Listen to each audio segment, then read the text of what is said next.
Travelers on the Omnibus occasionally touches on mature subject matter with mature language. As such, the audience discretion is advised.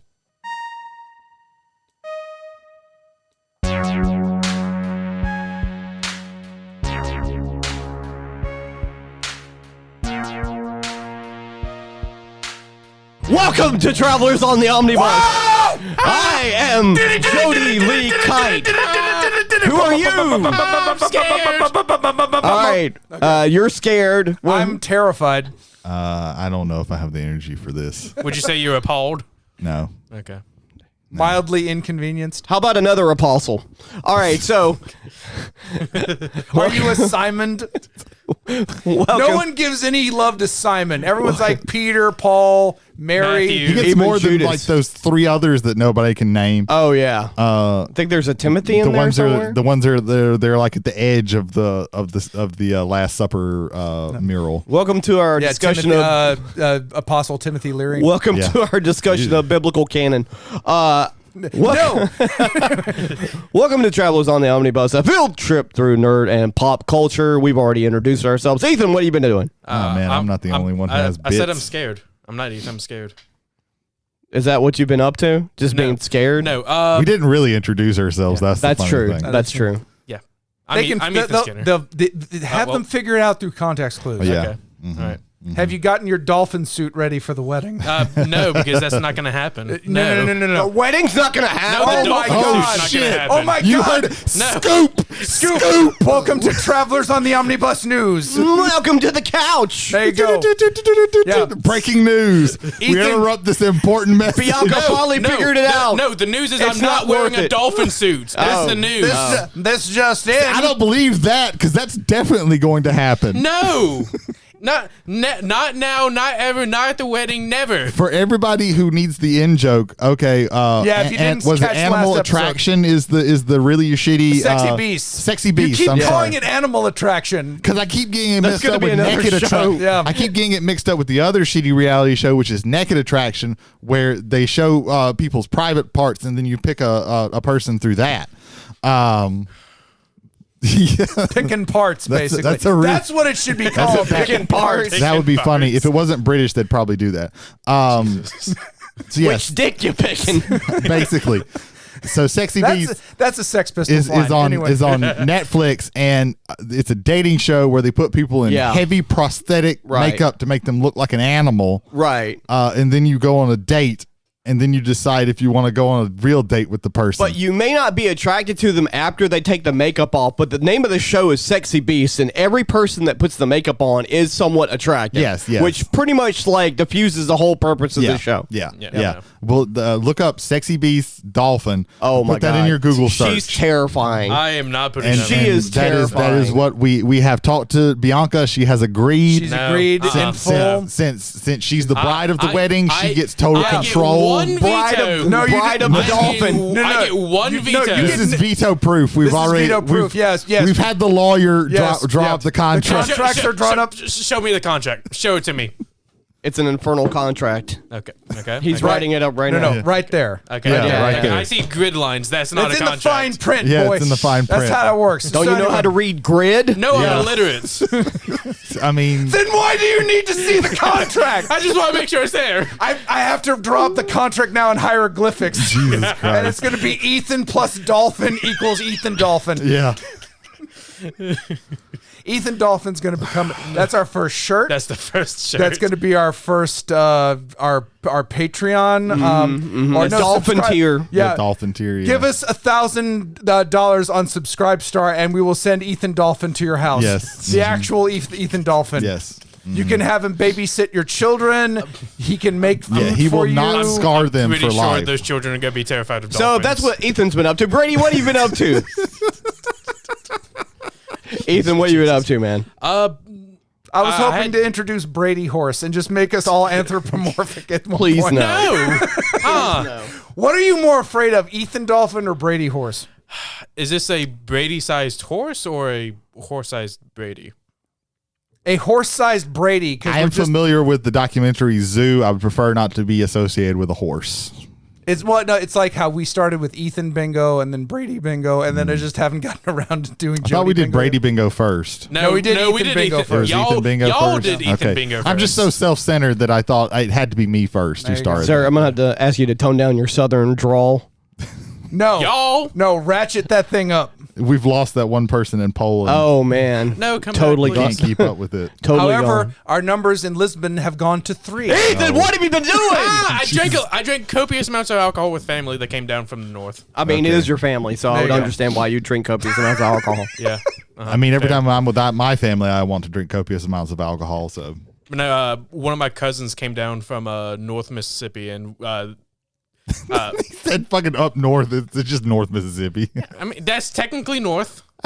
Technically Yes, in north. the North is like the interstate, man. What the fuck are you talking I mean, about? fair enough. No, they came down, and then we decided to get my siblings down here. One of my other cousins that's in the area, and we just had a big night of drinking and video games and board games. Isn't that cousin half dolphin? No, none of my family is half dolphin. Well, one is about to be. Nah, Do you have a little dolphin in you? no, Would you like some? God, no.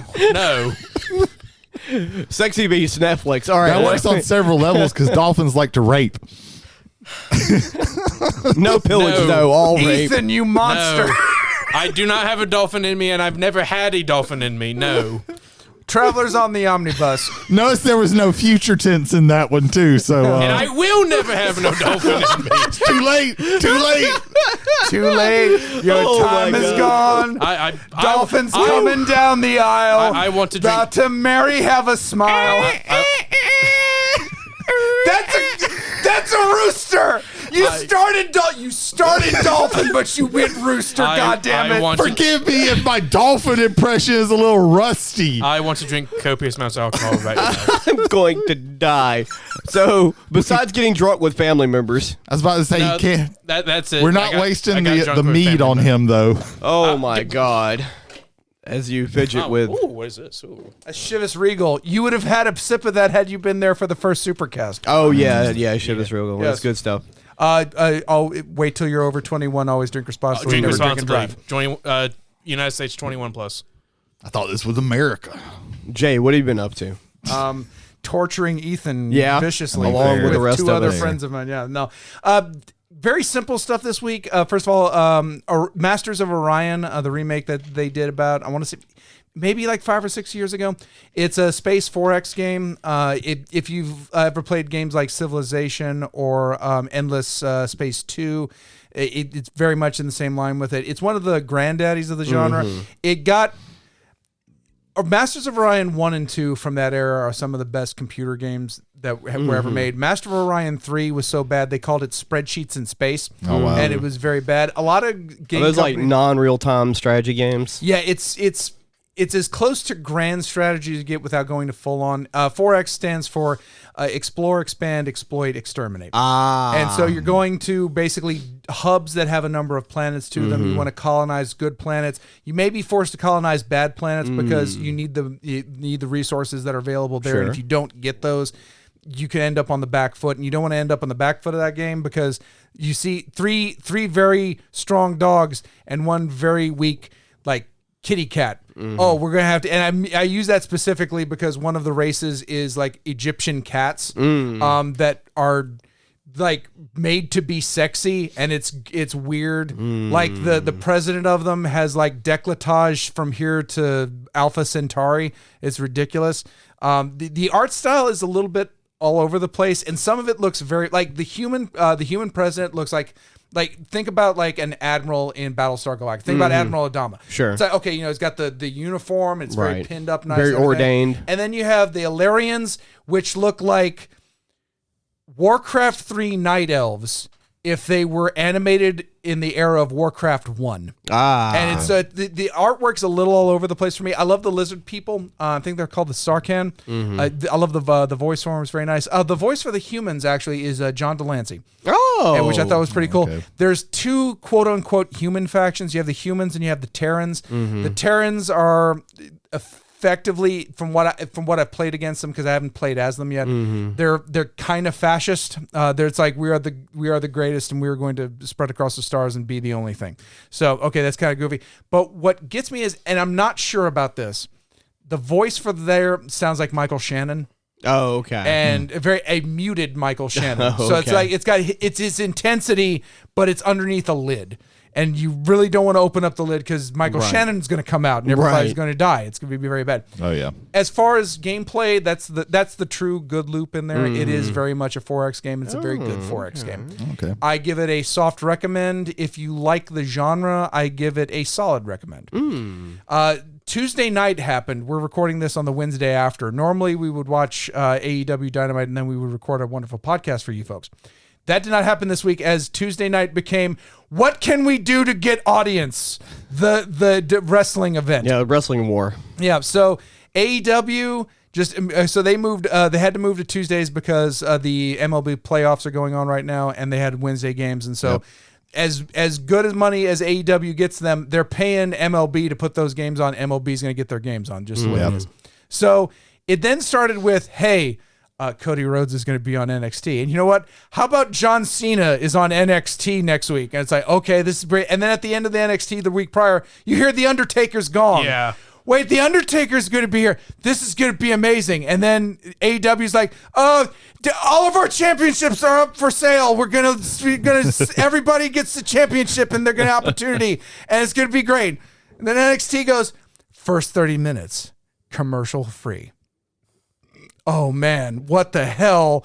And then AEW goes, our first 30 minutes, commercial 3, and we're giving you a special 30 minutes extra before the thing on YouTube, where Minoru Suzuki and Eddie Kingston are going to beat the shit out of one another. And we're going to give you a 10-minute overrun. How about that? Watch my show. Please watch my show. And the ratings were in, and NXT won the night. Oh, I was by like I was 300,000. surprised by 300,000.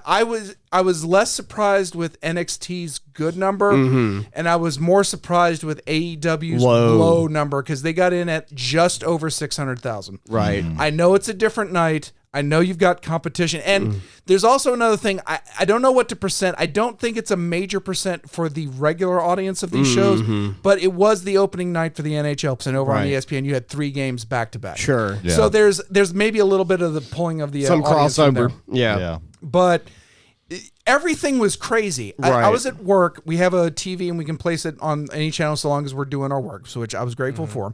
So but we can't keep switching the channels. Right. And I knew there was a good contingent that was probably going to watch the AEW show. So I'll do NXT and I'll keep everything up with that. And so basically between me and Jason Holder, shout out Whiskey and Wrestling, we pretty much like play by play the major events that happen on. Like for instance, a wild LA Knight appeared on NXT. And it was great.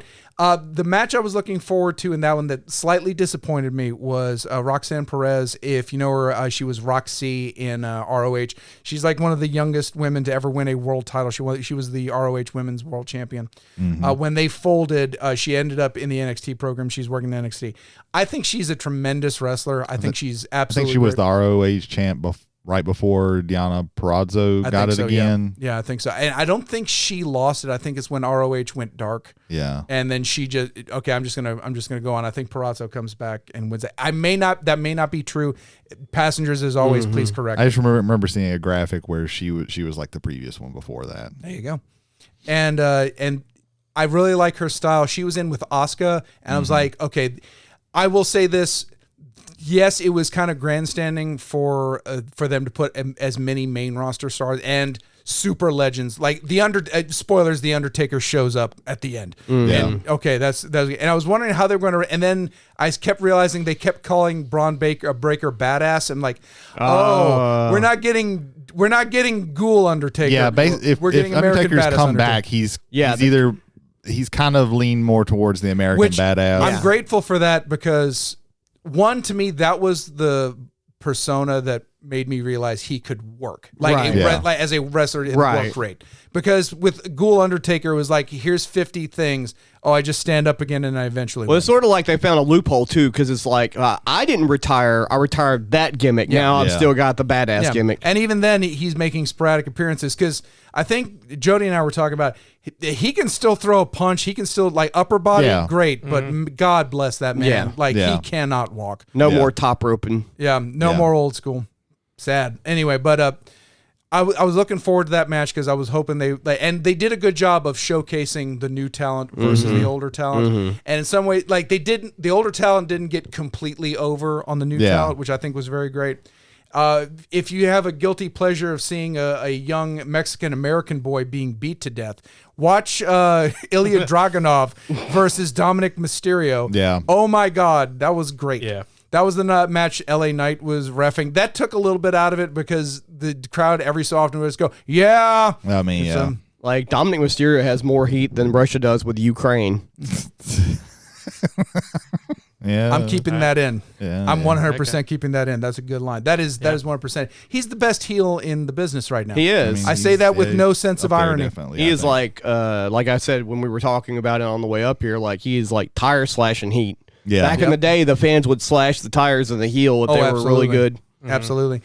I don't think AEW matched them as far as that goes. I am glad that Orange Cassidy has the title back. Yeah. He is a workhorse and he should be as shown as long as his head, heart, and knees can hold out. I hope he stays in a position where he is consistently wrestling at the level he is, because I do believe right now, all things balanced, pound for pound, I think he's the best performer in the I business. think Khan's also finally figuring out things, since there's been so many injuries this year already, that because injuries happen, you have to have more than just a handful of dudes in your main event. Yeah. Like for your main eventers, as well, I was trying to get to. Yeah, 100%. I don't think they showcased their style as best they could.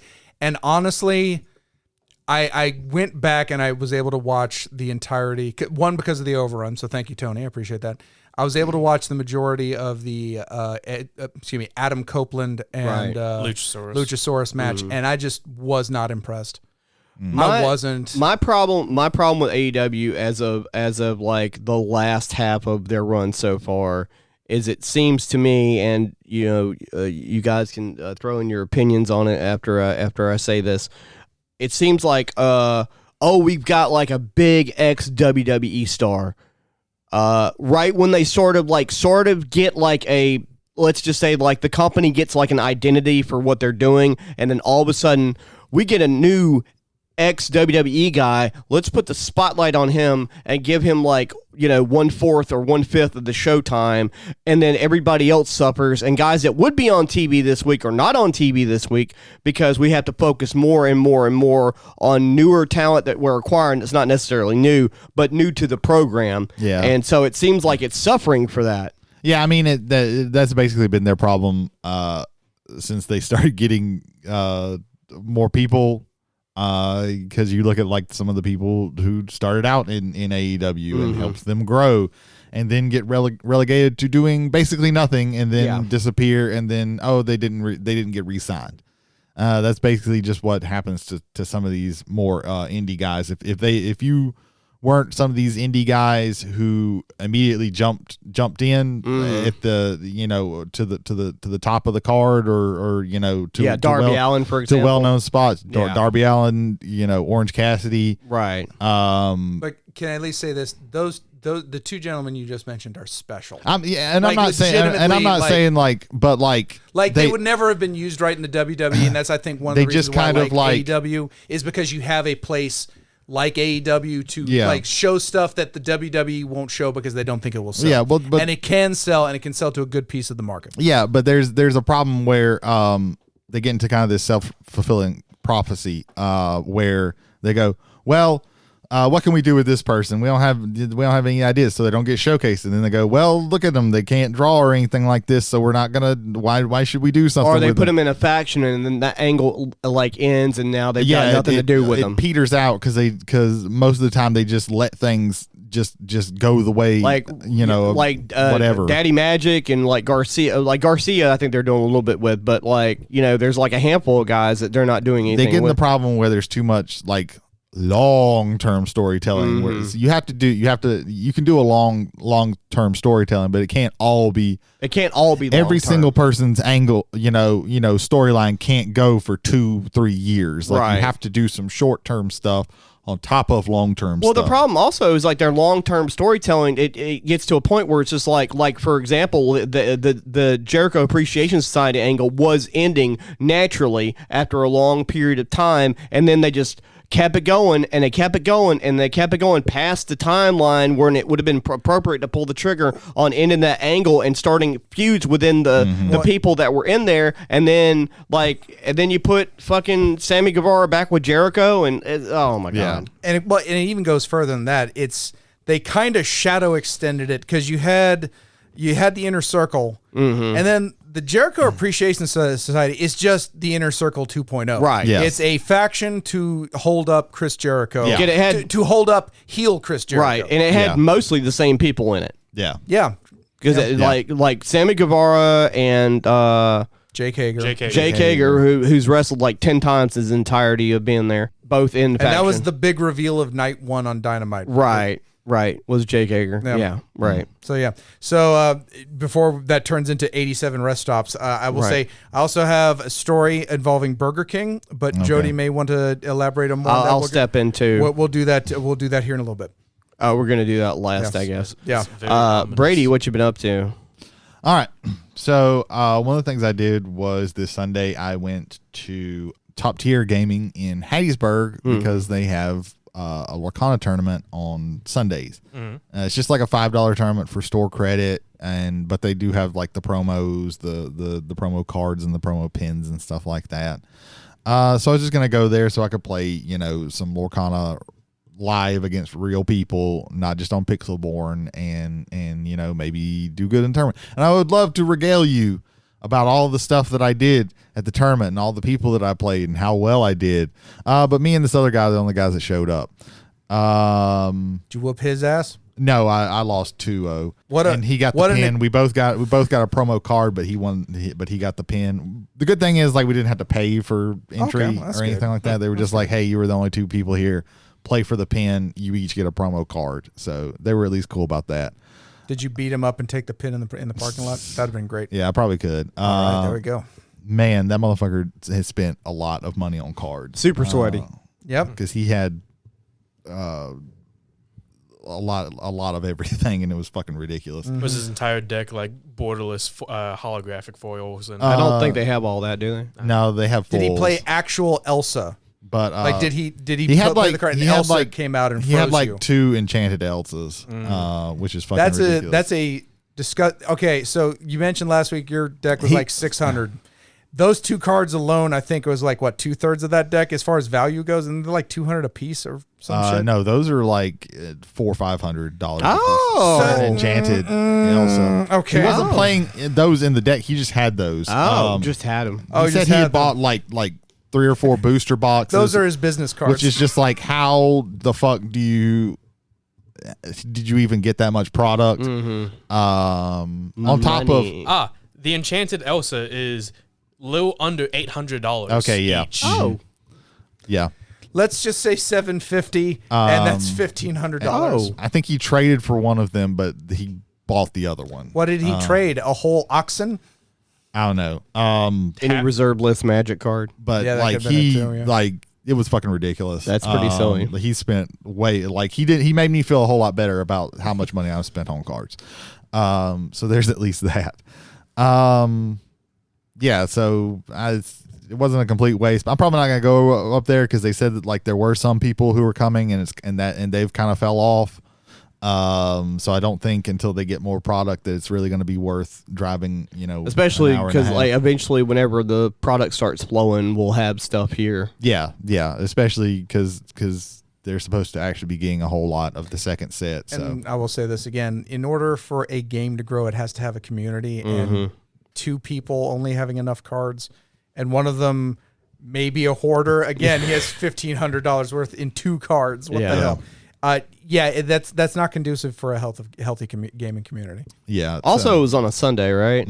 That's not necessarily the most popular day for. well, they had said there was like 3 or 4 other guys who were coming in and playing, but apparently it kind of fell off. Yeah. Like there was less the week before, so I mean, maybe They might get a community going, but it might just take them some time again because of product. But I mean, if they couldn't get product and they're playing with like subpar decks, because like 3 or 4 people showing up and not showing up, not really that big of a difference. Yeah. Like give it some time, maybe.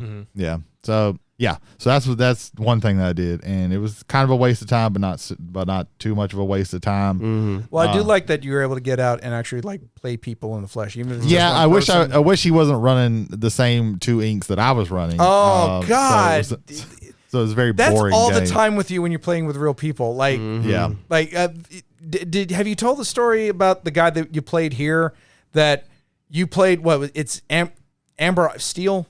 Is it Amber Steel? No, I played the first deck that I built was Amber Emerald. Okay. And I sit down to play with the guy, and he has Amber Emerald. And then the other thing that I was working on getting the cards was playing Amber Steel because I really like the way that deck plays. And he was like, yeah, next week I'll have money, all my other cards will come in. I'll be able to build my other deck, which is Amber Steel.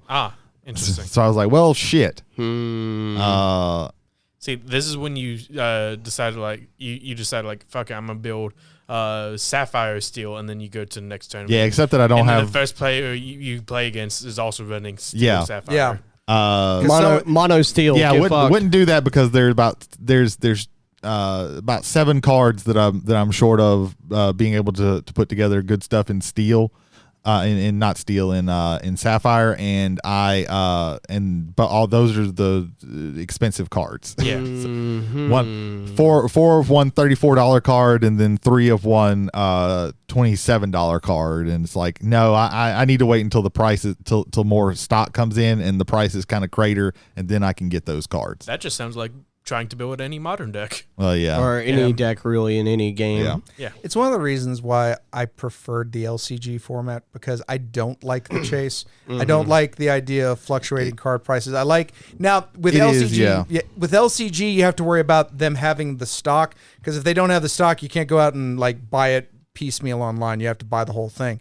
But at least with LCGs is if you're spending at the same level, you're on an even playing field with everybody else in the game, and you can just kind of build from and who is actually the better once you deck start builder. buying packs and keeping up with it, you're just on an even keel, and that is good. I do like the It's good for the game in that I do way. like opening up packs. Like there is something fun about that, but it is annoying when it's like, oh, I want to play that deck. Oh, that's $200 something I gotta spend to get the last few things, and I don't want to do that. The pro of like tradable card games is that if it takes off, the secondary card singles market is what keeps the game going. Yeah.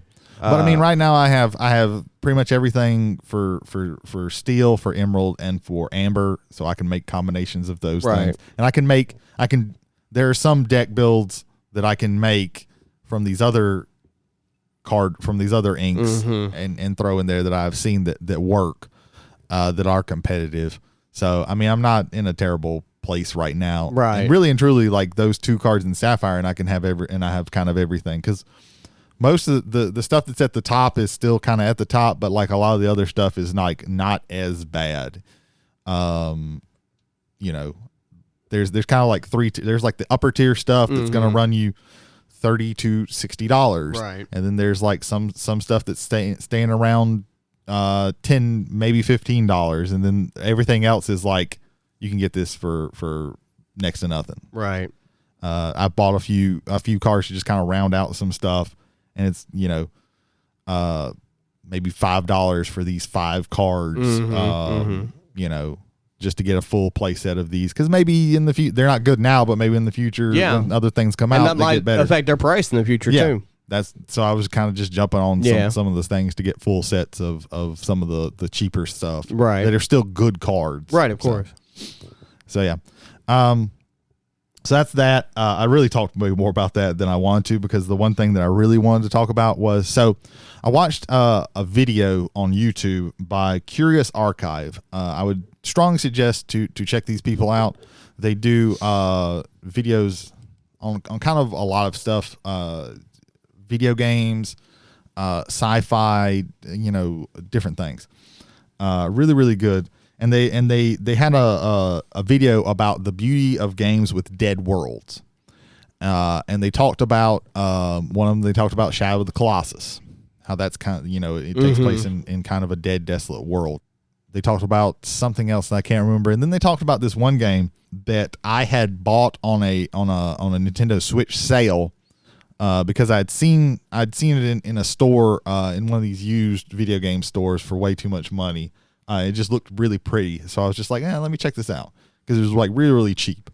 And it's a game called Gris, Gris. It's an indie game that came out in 2018 and it was developed by Nomada Studios. The director and artist is Conrad Roset or Roset. I don't know exactly how you pronounce that. The guy talked about it, and I was like, oh, I have that game. Let me try that. I even looked up, like, how long is it? Oh, it's only about 3 to 6 hours. Okay, cool. Let me play that. And then Sunday and Monday, I played through the entirety of the game. And I had to force myself to stop Sunday because it was late, and I was like, you technically have to work in the morning. So, hey, it is a game. First of all, it's a beautiful game. The art direction is phenomenal. You play this girl, the titular character Gris or Gris. I don't know exactly how you pronounce it. I don't know how to pronounce it because there's no actual spoken dialogue in this. She falls into this world and is traveling through it to try and get back, kind of, basically. And I found this out from the Curious Archive video. The whole entire game is a metaphor for the stages of grief, the 5 stages of grief. Oh. So you start out with like this very desolate black and white world. And as you go through, more color in the world is unlocked. And as you unlock that color, then basically it's a new stage. That's a new stage of grief. Denial, anger, bargaining, depression, acceptance. You work through all of those stages. Because you see these statues of like this person, and you don't know anything about, like, and you even, starting out, it's kind of a platformer with some puzzles. Starting out, like, the only thing that you can do is jump. And you can also press this other button, and she kind of takes in a deep breath. And later that actually becomes, you unlock different powers where you can do different things and move through the world. It is one of the most affecting games that I have ever played, period. I want to shout out the composer, Berlinist, because this is one of again, there's no spoken dialogue. It's all music. And sound. The girl makes some sound effects sometimes, but everything is like musical cues, and it's some of the best use of music in game to move your emotions through things. There's several parts of this game that are like so affecting. I'm not to like at the end, like, tears were forming in my eyes. Like, it was so moving and affecting, just the little thing, some of the little things that you do. Emotionally overwhelming. Yeah. And there's some big moments that they're just kind of like, oh my God. And like I said, it's a short game, and it's really, really powerful, I think. So I would definitely say, like, check this out. It's a small indie game. I think even without the sale, it's a pretty cheap game. Unless you go to like one of these places that sell used games, and it's probably like way too expensive. But you can download it from like Nintendo Switch. I think it's on pretty much everything now. Right. Steam has it for like $15. Yeah, like $15. I've seen it on PlayStation before, but I've never, like, the cover art doesn't like blow you away from the thumbnail they use for the cover art. At like least the girl's face. Oh, it must have been a different one. The one with her face with the watercolor coming down. Yeah, it's all in like Let me look it watercolor. Which I think and I apologize for this. I believe Gris. I believe because Gris? it's French for Maybe. because it's French for gray. Okay. And the idea that you have a colorless world and you're slowly bringing color back into it, I like that motif a lot. I really do. Agree. That makes sense. I didn't know it, again, because there's no words, so like you don't hear. And that helps it be like you don't have to have a language to understand the game. Yeah, I think that's very it is good. It's very a different game I'm thinking of. Yeah, it looks very, very pretty. It looks beautiful. Even at $15, like I think it's well worth it. Yeah. Gives me Journey vibes just looking at it. It is kind of in the vein of that Journey where there is this it's kind of abstract storytelling. Like Journey, Abzul, things like that. Yeah, Abzu's it's a very indie type game, but I think it's a very powerful game in the best possible sense. And this game would never be greenlit by EA or Activision. Yeah, no. This is a game that was free of like the constraint of we have to make these certain like demographics like this. No, here's a game complete of our complete like creative mind behind it. And go with it. You said you played it on the Switch. Yes. Okay, yeah. I bought it on the Switch when they were having a sale a couple of months ago. It was like 5 or 6 games that I bought, and that was one of them because I had seen that cover in I think the one that's at the strip mall that sells used games. I saw it in there. And I was like, oh, that's really pretty, but I'm not paying that much for this game that I don't know anything about. Right. And then I saw it on that sale, and I was like, well, let me get that. I'll eventually get to it. And then I watched that video, and I was like, oh my God, I think I need to play this. And it was one of the most powerful like moments in video game, like times playing it like that I've ever had in a video game. It's gotten apparently it's gotten like high accolades and high ratings across the board. On like Steam, like 10 out of 10 on 10 Steam. out on of Steam, 10. 10 out of 10. On GOG, 4.5 out of 5, and that is a much harsher grading community. Yeah. On Metacritic, it's got an 83%, which is also very harsh. Wow. Yeah. Yeah. It's a 10 out of 10 for me. And I think knowing about that it's a metaphor for grief, it like helps a lot because then the whole time I was playing, oh, okay, this is okay with this color they're doing this and this, okay, this is what's representing this, like that helped a lot. But like it's just like the music that they use is so beautiful, and The atmosphere is so beautiful, like and it's very simplistic, but there's little like and you're pretty much alone except for one little tiny part. And there's but there's little like animals and robots or something. I don't even know. Like there's creatures around, but like you're the only like thing for most of the time. But yeah, for it's and like when you unlock a power and they go, okay, now you can do this, and it's like, oh, okay, that's really cool. Like, okay, this opens up things so much. But yeah, it's I would say, buy it, $15. It's not that much, and it's well worth it. It's a very short experience, but it is an absolutely beautiful game. Like this is one of those, like if you want to show people that games are art, like this is one of the ones that you plaster up. The reason why, if you saw a physical copy of it, that it was so expensive is it was only put physically through limited and run. Okay. Yeah. Sounds amazing, dude. It is an absolutely amazing game. Like I said, it's one of the most emotionally effective that I've ever. I don't think there's ever. I've had strong emotions while playing a video game, but I don't think I've ever had a game that's actually made me like tear up. Right. And that one did. I'd like to say one very quick thing. The publisher is Devolver Digital. Mm-hmm. Some of the best indie games in the world go through that. Like that, that is a mark of like when we've talked about A24 and like, oh, it's an A24 movie. It's probably good. Yeah. Devolver Digital for me is that way as far as like lower. Like I don't even want to say that is lower because that sounds like right. But games in the indie scene that Devolver picks up, they have a very good eye of picking up very good games. Yeah, I believe they did Dead Cells.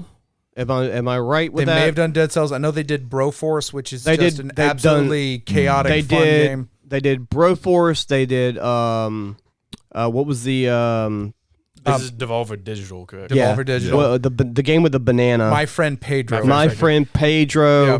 Cult of the Lamb, Inscription. Yeah. Oh wow, Cult of the Lamb. Into the Gungeon. Enter the Gungeon. Into the Gungeon. Oh, wow. Enter the Gungeon thematically, like the farce of it is. I love that you are playing a shoot 'em up dungeon against monsters that look like guns that shoot bullets that look like guns.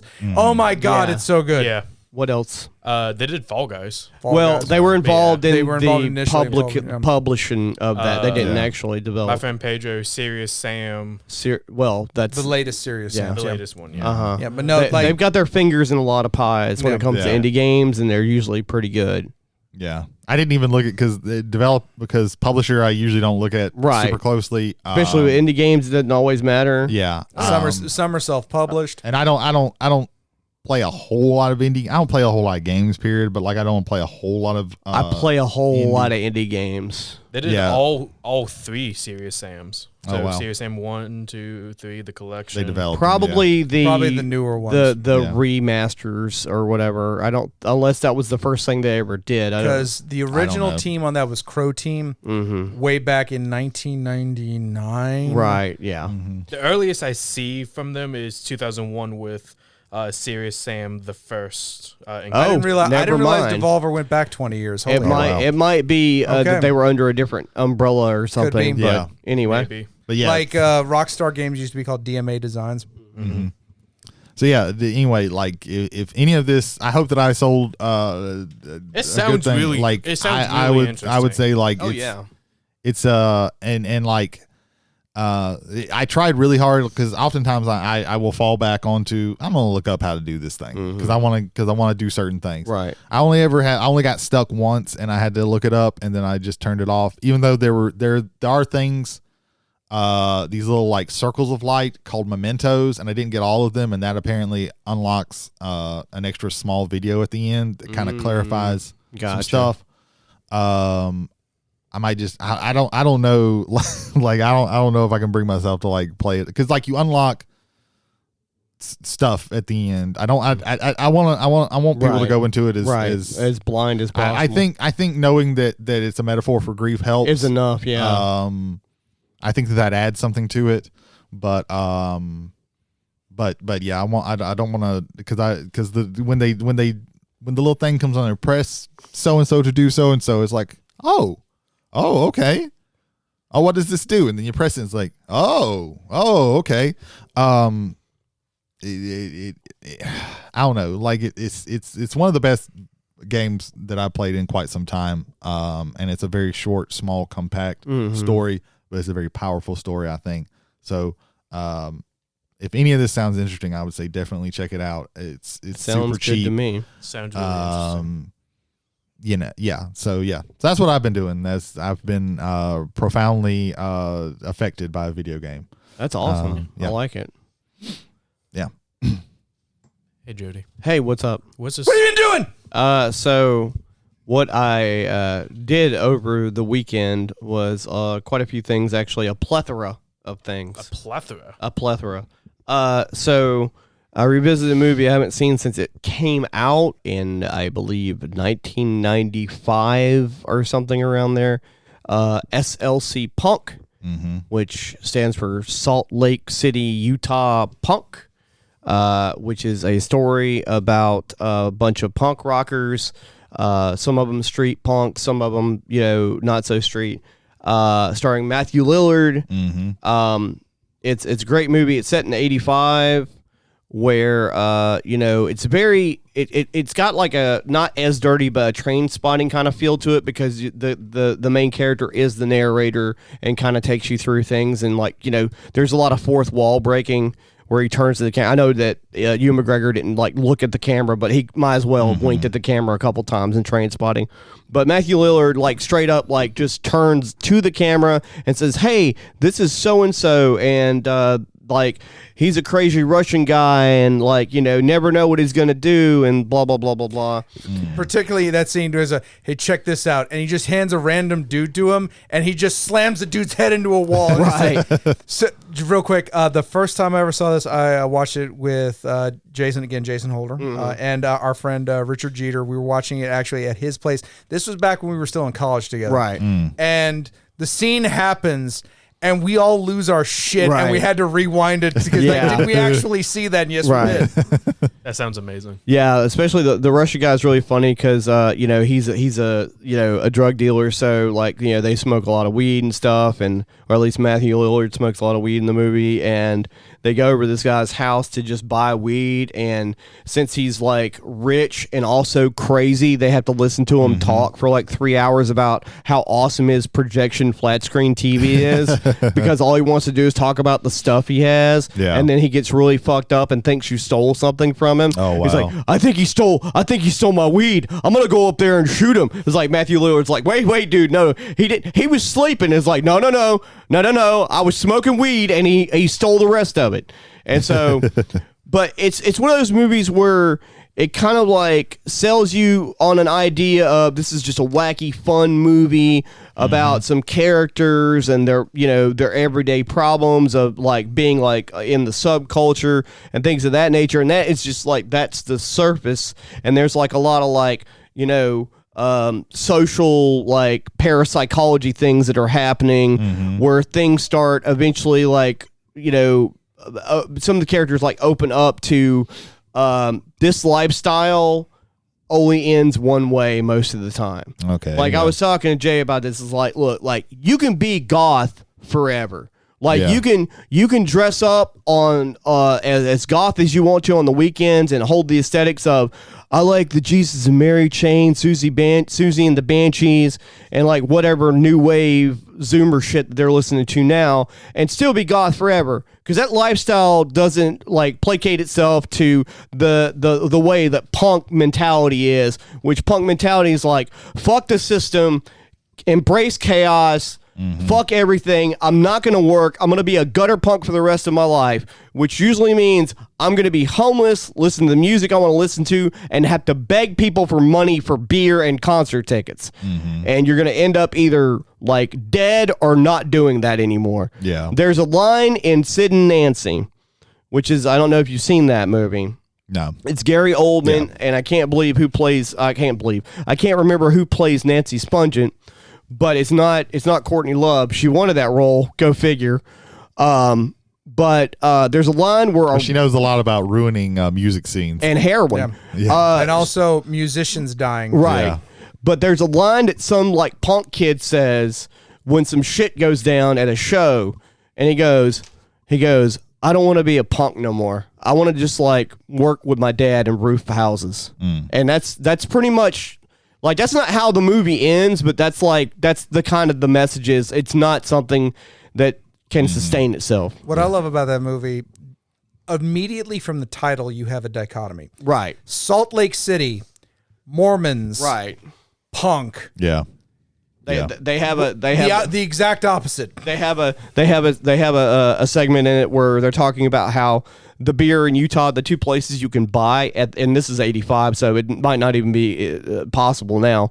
The beer was 3% alcohol. Oh, wow. So they would drive to like Nevada or somewhere to buy alcohol. And We have to acknowledge Ethan's hard work doing the research. Chloe Webb. Chloe Webb was From Nancy Sid and Nancy, Spungent's. okay. Nice. So watch SLC Punk. Wait, on Tubi right now. It's so you on can go Tubi. Watch it. It's on Tubi. That's a movie that I've heard about and just never gotten around to watch. It's entertaining. And also there's some emotional shit that happens. Yeah, I've heard it's good. Yeah. Just never gotten around to it. And then I was in a punk mood, and I watched Decline of the Western Civilization Part 3. Oh, okay. The first Decline movie is about the punk movement. It's about bands. It's SoCal. So Southern California. So you have bands like Black Flag, awesome band. Had eventually the lead singer for Black Flag would form Circle Jerks. Also Henry Rollins fronted Black Flag. There's some other bands in there. The Germs is in there. Fuck that band. I'm glad the lead singer died of a heroin overdose. Damn. So a lot of cool things in there. You also have there's a little bit of focus on the street kids, like the punk street kids in that, but not a lot. Just a little bit, because she got a lot of time with the bands. So you have that. It's a really cool footnote in the history of Southern California punk. Then the second one is about hair metal and glam rock bands, which is like me and Jay have quoted different parts in that movie, especially like one of the guitarists for Wasp, I think it is, drinking just 3 or 4 like fifths of vodka in a swimming pool. Oh yeah. While his mom's just sitting there smoking cigarettes. Very depressing, but the movie's entertaining as well. And then the third movie is also punk. So she goes back to punk, but it's focused on mostly the kids. Okay. And that's the gutter punks. And it's mainly like just a group of like 15 or 20 punk kids that kind of all know. And I use the kid term loosely. They're all between like 18 and 25, most of them. And so Young adults. they're still kids though. Roughly an Ethan. Right. They were In units of Ethan, there are 1 to 1.3 Ethan. Yeah. Yes. and- Scientific measurement. And so all of these different like punk kids, street kids or whatever, they all have different like nicknames or whatever. They were nicknamed either, through something stupid happening when they were like really young, or like someone went, "Hey, you remind me of this." And so one of my favorites, and I told Jay that one of my favorite characters is Cheeseburger. Okay. And because the lady's asking them questions or whatever, it's like, "What's your name?" And where you from and what you're doing now and all this stuff or whatever. She's like, "What's your name?" He goes, "Cheeseburger. Figure it out." and there's a moment later on in the movie where like they're basically like begging for change and shit. And Cheeseburger's like walking past people as they're walking on the street and saying random shit like, "Hey, I'll kick you in the nuts for $1, or you could kick me in the nuts for 50 cents." Jesus Christ. Oh yeah. It's great. It's great. It's good stuff. It's good stuff. It's entertaining. Also, it's also depressing. Oh, yeah. Only in a small amount of time is there some depressing shit that happens. The other thing I did was I got a 1 week. Is there something you want to say, Jay? No, I was going to lead in and it's like, and then when he mentioned cheeseburgers, we should go to Burger King. Oh. Anyway, but no, that's a whole other thing. Keep going, we'll get to Burger King in a minute. So I'm hyping up this Burger King story too much. It's My way bad. too hyped. Yeah. My bad. So I got a free trial to Broadway HD, which is a app streaming site, whatever you want to call it. You can get it through Amazon. Amazon has this great thing where you can get like a streaming site free trial for like from anywhere from a week to 2 weeks for free. Yeah. I go in there, I'll add it, and then I'll make sure it doesn't auto renew. I'll go ahead and cancel it. That way I can watch it without having to think about them automatically charging my bank account $9. Yeah. So I watched the 25th anniversary of Les Miserables, the musical concert. It was at the the Albert Royal Hall, whatever the fuck. I think it's Royal Albert Hall. Royal Albert Hall. Which is where they like having these big ass fucking grandiose anniversary shows like they did. Yeah, I for think it's like Phantom. the top place in like England. Phantom, they did that for Phantom as well. Yeah. It was an awesome show to watch. Even though it was a quote unquote concert, people were still in character, but they were like standing in front of microphones. Okay, I've seen. I was just about to ask because Yeah. I've seen bits and pieces of that. They're still in character. So it's like you're watching the stage production, but they're not moving around. Yeah, which they just kind of stand. they in just one stand there, place. and Yeah. some of them kind of have a little bit of motions or whatever. Yeah. The weirdest thing about that anniversary show is that you say Les Mis, right? Yes. So what ends up Fuck being everybody else. He just pointed to me. Jay? Did you ever see Les Mis? Yes, I've seen Les Miserables. The movie or the musical? The musical performance, not live. Obviously, Right, I saw it right, on. I think I saw it on DVD. Right. There's But, two. yeah. There's two. There's a 10th anniversary and then there's a 25th anniversary. So on this one, the guy who plays eventually becomes like Cosette's love interest. Yeah, Played by Nick Jonas. that's weird. He got some applause. Like everybody got their like different applauses at the end of the show. He got a round of applause I don't think he deserved. He did not. He hit the notes, but he did not project very well because he's a pop singer. Yeah. And I think he just did this one show. It was like done over 2 nights, just like Phantom. Yeah, sometimes they do like a stunt casting. Right, thing. right. And so They had a British guy that I only know this guy is British famous, and that's the kind of famous you are when you're only famous for British shows, such as Paul Hollywood from The Great British Bake Off. You know, if you've seen that, you know who Paul Hollywood is. Yeah, if you could have made that up. I don't know. If you haven't seen that, you have no fucking clue who I'm talking about. I sure don't. Well, hello, Governor. I'm Paul Hollywood. One of the that's Essex talk, and Paul Hollywood's not from Essex. He's from London. I don't know. It all sounds The the same to me. motherfucker's last name is Hollywood. That makes me feel only Essex. Yeah. It all sounds the same He's to me. very posh, but anyway, so Brady can't go to England anymore. No. one of the co-hosts that's on that show, at least for a couple of seasons, played I can't remember the name of the character, but he's the one who sang Master of the House. Oh yeah, I can't. The guy that Right. Fuck. Right. The couple that took Shit. Cosette It's been a while since I've watched that. Well, so. he was on Great British Bake Off as well. But Okay. as far as like quote unquote famous people that were on the show, there were like that were not traditional singers.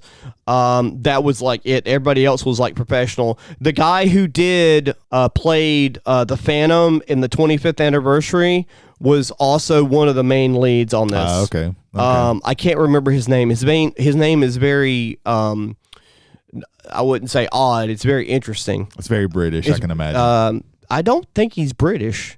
But it doesn't matter. He's British now. Yeah, he's British now. In it. Yeah, in it. Fuck Thatcher. I had to get some punk in there for you. Yeah. Jay's been watching Too Hot to Handle. That show's mostly British people, mostly from Essex. I believe his name is Ramin Karimlo. There you go. Sure.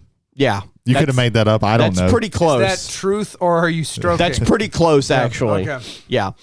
So he's an amazing singer. Like he projects really. Like if you listen to like the 1988 theatrical production of Phantom and then listen to the 25th anniversary, completely different singing styles because it's like 80s musical versus like now opera. Yeah. You know, because very operatic. Anyway. I wanted to say like that was really good. The whole production was amazing. Everybody was just off the charts except for Nick Jonas. Fuck that guy.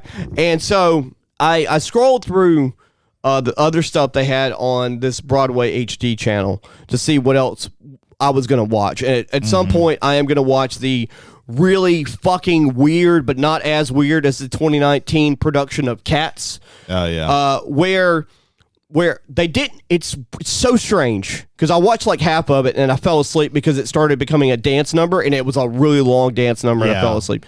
And so in the 1998 Cats production, they don't record in front of a live audience. It's a staged presentation, but it's filmed with special effects and it's fucking weird. And there's all these different camera angles and like super close-ups and it's like a fucking drug trip. Not like the Uncanny Valley of the 2019 movie, which I still haven't seen. Yeah. But I know that it's fucking... That valley is not uncanny. It's fucking frightening. Yeah, it's very scary. I think I've watched that one. Yeah. They played in music class. They would put that on several times. Right. So I watched the first half of that. I will finish it. But another thing I wanted to say about Broadway HD is get the free trial.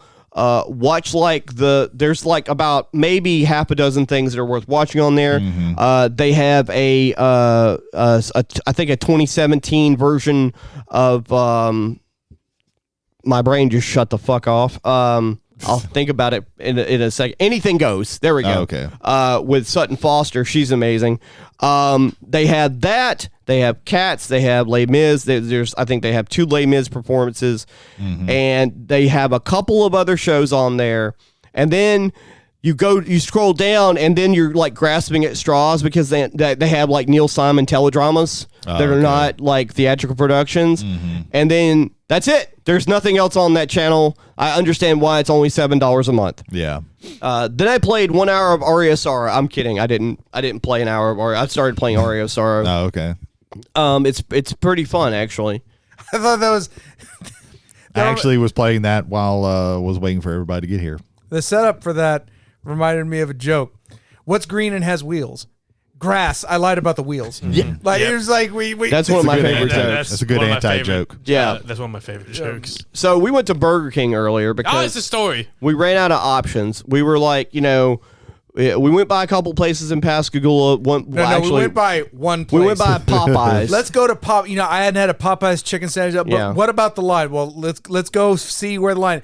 The line was ridiculous. Yep. Yeah. For People- some reason, every line at Popeyes now, no They- matter where you go, is ridiculous. They made up parking places. Yeah. Yeah. Probably the reason why I will never go to Popeyes. Yeah, the Subway that was next door was weirdly parked. Like Right. it was just a weird parking. Yeah, like they there parked were sideways. There were people parked sideways in the driveway. Yeah, yeah. But I guess it worked for them. I don't know. Yeah. Yeah. So we were driving in, like we started going on a tangent about talking about shit, like and then like halfway up here, like food. Wait a minute, and then I threw out a couple ideas. Jay's like Burger King. I'm like, all right, let's do Well, he it. had mentioned cheeseburger from Decline of Western Civilization Part Right. 3. And it was like, I couldn't get burgers on my head.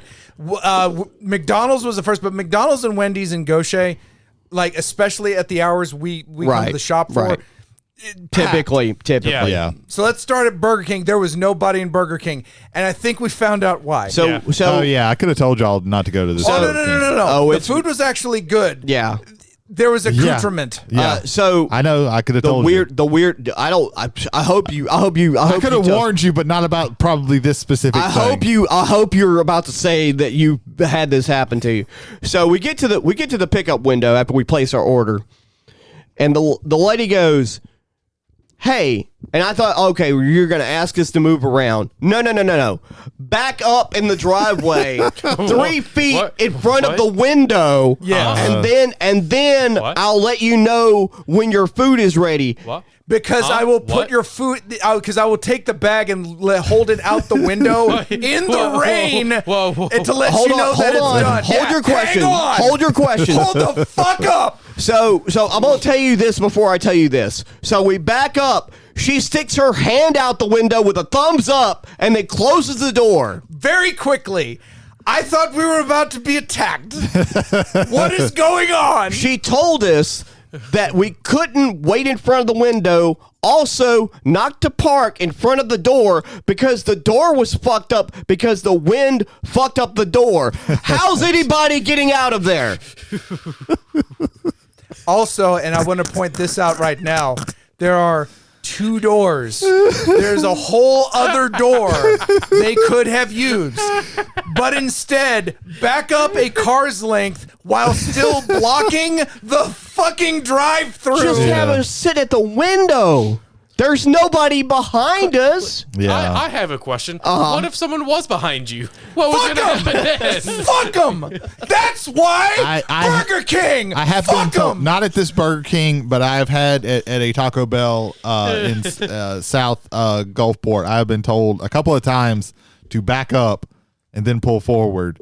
I think because with some of them, like they have some kind of like sensor timing thing. Yeah. Yeah, but that's at, like the microphone where you like order the food. No, I've been told at the window. She's like, "Hey, could you back up a little bit and then pull forward again?" What? I don't know.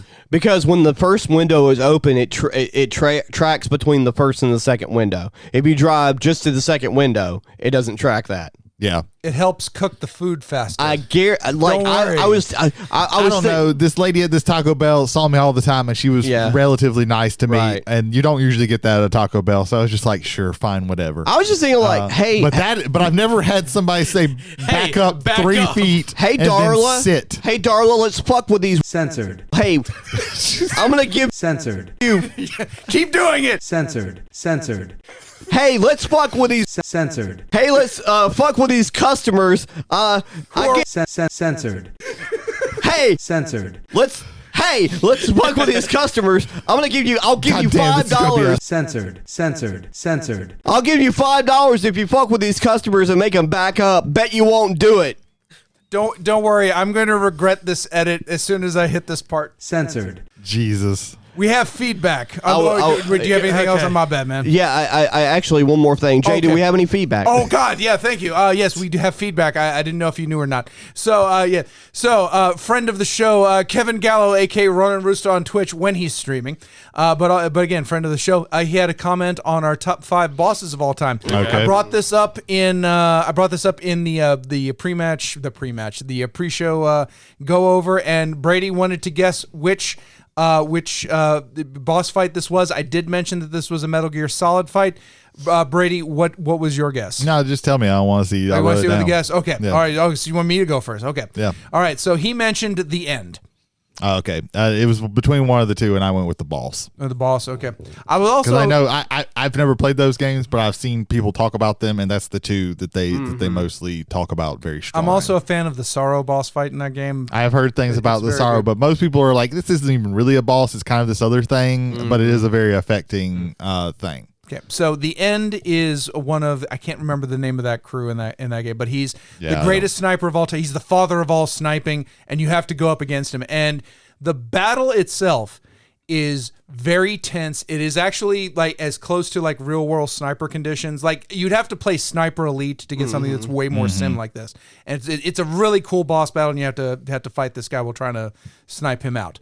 However, there are 2 ways to do this boss fight that don't involve the actual boss fight. The first time is you meet the end. Well, you don't meet the end. You see the end well before the boss fight time, and you can take him out.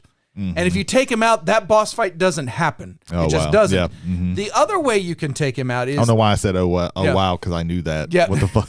Maybe you were just excited. I don't know. Excited. I'm just so into like the listening mode. When you shoot him, he's in a wheelchair. When you shoot him and kill him, after a couple seconds after he dies, he explodes and takes out the people who are wheeling him around. It's funny as fuck. That's hilarious. It's absolutely fun. I didn't know that it. part. Yeah, it's great.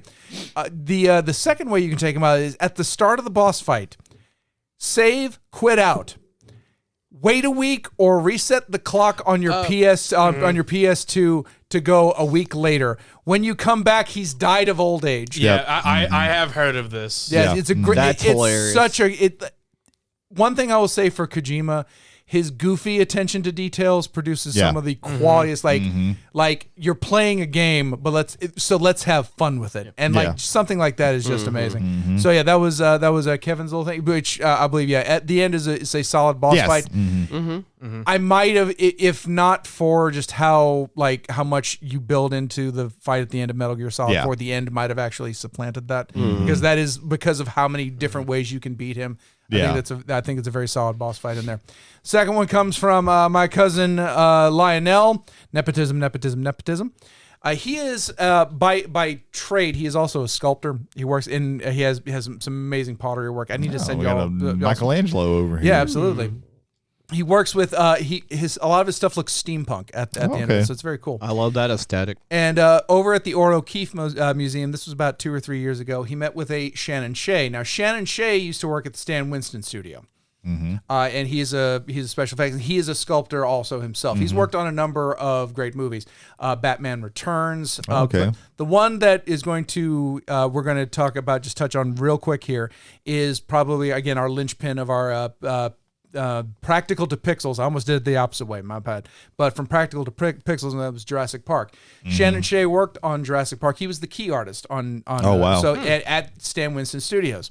And so he is also a sculptor by trade. So he actually did the sculpting, not the sculpting, but sculpting on the dinosaur the dinosaur figures that were used. And one of them was the T-Rex. Steven Spielberg comes in and notices the very sharp hipness around the pelvic area on the T-Rex. He goes over to Shea and goes, "You have to smooth that out." So I can confirm through my cousin, through a possible meeting with one of the people who worked on Jurassic Park, that Steven Spielberg had the Tyrannosaurus Rex dick ripped off. We can prove that is exclusive. Travelers on the Omnibus exclusive. That is a canon event. There you go. But the area was smoothed out because the boniness was a little bony of another type. Oh, okay. This is a family movie. I want to stress something right now to the passengers. He did not graft a full-on dick to the fucking Tyrannosaur. It's just that the pelvic bone It looked phallic. a gave little some bit. bulginess, and Yeah. and so that was smoothed out by one Steven Spielberg. I'm not saying that Steven Spielberg jacked off a Tyrannosaurus Rex. But we are saying that Steven Spielberg denied T-Rex Dino dick. Yeah. There was a call no that- dino dick We policy. call that extra circumcision. The other part that you mentioned, the Dilophosaurus scene where the Dilophosaurus kills Dennis Nedry. The actor who plays that played Newman on Seinfeld. Yes. He had to go back the next week and film Seinfeld. Yes. Okay. The yeah. ink that they shot him with would not wash off. Oh, So for the shooting of Seinfeld for like that week and possibly the week after, they had to put him under heavy makeup Yeah. to hide the Dilophosaurus ink. that's hilarious. hilarious. So another again, Travelers on the Omnibus exclusives. You're breaking them left and right. There you go. That is funny. That is Fantastic. that is passenger feedback for this week. And ladies and gentlemen, if you are passengers who would like to leave feedback yourself, travelers on the omnibus at gmail.com. Again, that's travelers, 1L on the omnibus at gmail.com. Or just come up to us and tell us shit. We won't even fact check it. Where else can they find us, Jay? Where else can they find us? They can find us on soon to be Saya, but still Saga. That is Spotify, Amazon, Google Podcasts, and I said Amazon, Apple, the fruit company. My Yeah, bad. Seinfeld's a good show. Seinfeld is a tremendous show. One day we'll probably do an episode on it. Never seen Seinfeld. You need to Of start course you watching. have it. Start It watching. ended before you were born. Start watching. Yeah, but I'm sure he's aware of other things that he is interested in that happened would say, before he was like, born. Look up like the most like well-regarded episodes and just watch those. Yeah, Like, like- you don't have to watch like the whole entire Like thing. 5 or 10. There's like 5 or 10 episodes that are like quintessential. At the age when Seinfeld came out, I was made to watch it from my parents, and I didn't enjoy it all that much. But As like, a there are whole- like a good like there's a lot of references that you would get. There's usually like 1 or 2 really awesome episodes a season after the Yeah. first 2. And then like for example, the Superman episode where like he has to race a guy that he like raced in high school, like running track or whatever, and he was like, you know, blamed for like cheating. And he swears up and down, and he has like, you know, he has George pretend like, you know, he hadn't seen him since high school, so this other guy thinks he didn't cheat. It's a great episode. There's also one about soup. I'm not going to say the rest of that episode name, but that one's also really good. And so you know you have the mannequin episode is great. There's plenty of episodes of Yeah. Seinfeld that are great, but I could tell you like about 10 of them, and you would get most of everything that was happening. And you might even go back and, you know, watch the rest of the show just because of how good those episodes are, such as The Marine Biologist. I like the one where Kramer's core temperature drops too low. Yeah. So he gets a hot tub. His apartment is very tiny. Yeah. And this hot tub takes up the entirety of his apartment. And he needs to be in the hot tub all the time because he's gotten used to the hot tub and just sleeping in the hot tub, and then the hot tub like stops working, and so he buys like an overly large a generator to hook up to the hot tub, and then all the power in the apartment building goes out, and then someone is late for track because of it. It's a different episode with someone, you know, that was the guy from Yukon. Welcome to Seinfeld Cast. Yes. Welcome to the Seinfeld cast. Looks like we're doing that episode right now. All right, so I guess that's everything, right? 2 little points of order before we go to the main topic. One is not. So number 2 is episode 38. The previous one that we did was our 75th regular episode. So I just want to give a hand clap on that. Now I remember what the first one is. The poll from that one, I would like everybody to revisit it because the poll for that episode is, do you want to see Dolphin Ethan at his wedding? No. I need people to vote on this because if enough people vote yes, No. it's going to happen. Yes. We're going to have Dolphin Ethan No. we're not. at his wedding. At least at the reception. At least at the wedding. He's going to flop down the aisle, and we're going to throw fish at him, and Yeah. it's going to be great. You know, I'm voting right now. I want Dapper Ethan. There we Yeah, it's either either get Flipper Ethan. I or could just see Dapper some of Ethan. your family going like, "Fish aren't mammals. That's bastardization of God. Wow. Ethan, without looking at Google, when did six-sided dice start? Wait, when did the six? When were six-sided dice invented? Probably before my time. You are correct. That is That's, correct. Give me a century. For the before the before the Common Era. BC. Before the world was created, a Yes. six-sided die. In the beginning, God created six-sided dice. Calm and down. then said, "Let there be light." Breathe. Give me a century. No, I like this breathless Ethan trying to figure out when dice happened. I am going to go with ancient Egyptian times. Give me a century. The main candidate. We are going to go with Ethan, don't go into history. You wouldn't be good at it. yeah. I didn't. 600 BC. Just throw it Wrong. 2500 BCE. Cool. That's before the Common Era. Yeah. That is 4,500 years ago. Hey, my answer was 600 years off. I said 600. That 2500 BCE. Oh, 2500. Okay, never mind. I take that back. Also, don't go into math. yeah, don't do that either. You are left with the social sciences and possibly science itself, but non-math-based sciences. I Yeah. started going into science. We're not going to be talking about the history of six-sided dice. However, tonight we will be talking about, during our main subject, dice-based board games. I think we've all had Can you tell them pennies getting wet? Oh my God. experience with playing dice-based board games from early childhood through adulthood. Sometimes it's fun until you realize how monotonous and temper-inducing it can be to play Monopoly with your cousins every summer when they visit over and over again, because they don't play by the rules and the game never ends. I hit free parking. I get $500. Yep, that's not how the game plays, and we're not talking about Monopoly. Fuck that game. Nor are we talking about Clue. We will talk Slightly about less fuck that We will game. talk about the mechanic roll and move, which is prevalent Yeah. to both of those games. Yeah. We'll be talking about roll and move. Dice-based board games have been around since modern board games have been around. Monopoly was Sir, you've already established they've been around since 2500 BC. not dice-based board games though. Monopoly was like the earliest one, I believe. There are 5,000-year-old backgammon sets. Oh, okay. That is my answer to that. All right. Well, I will. Mesopotamia was a hopping place for backgammon. Right, backgammon.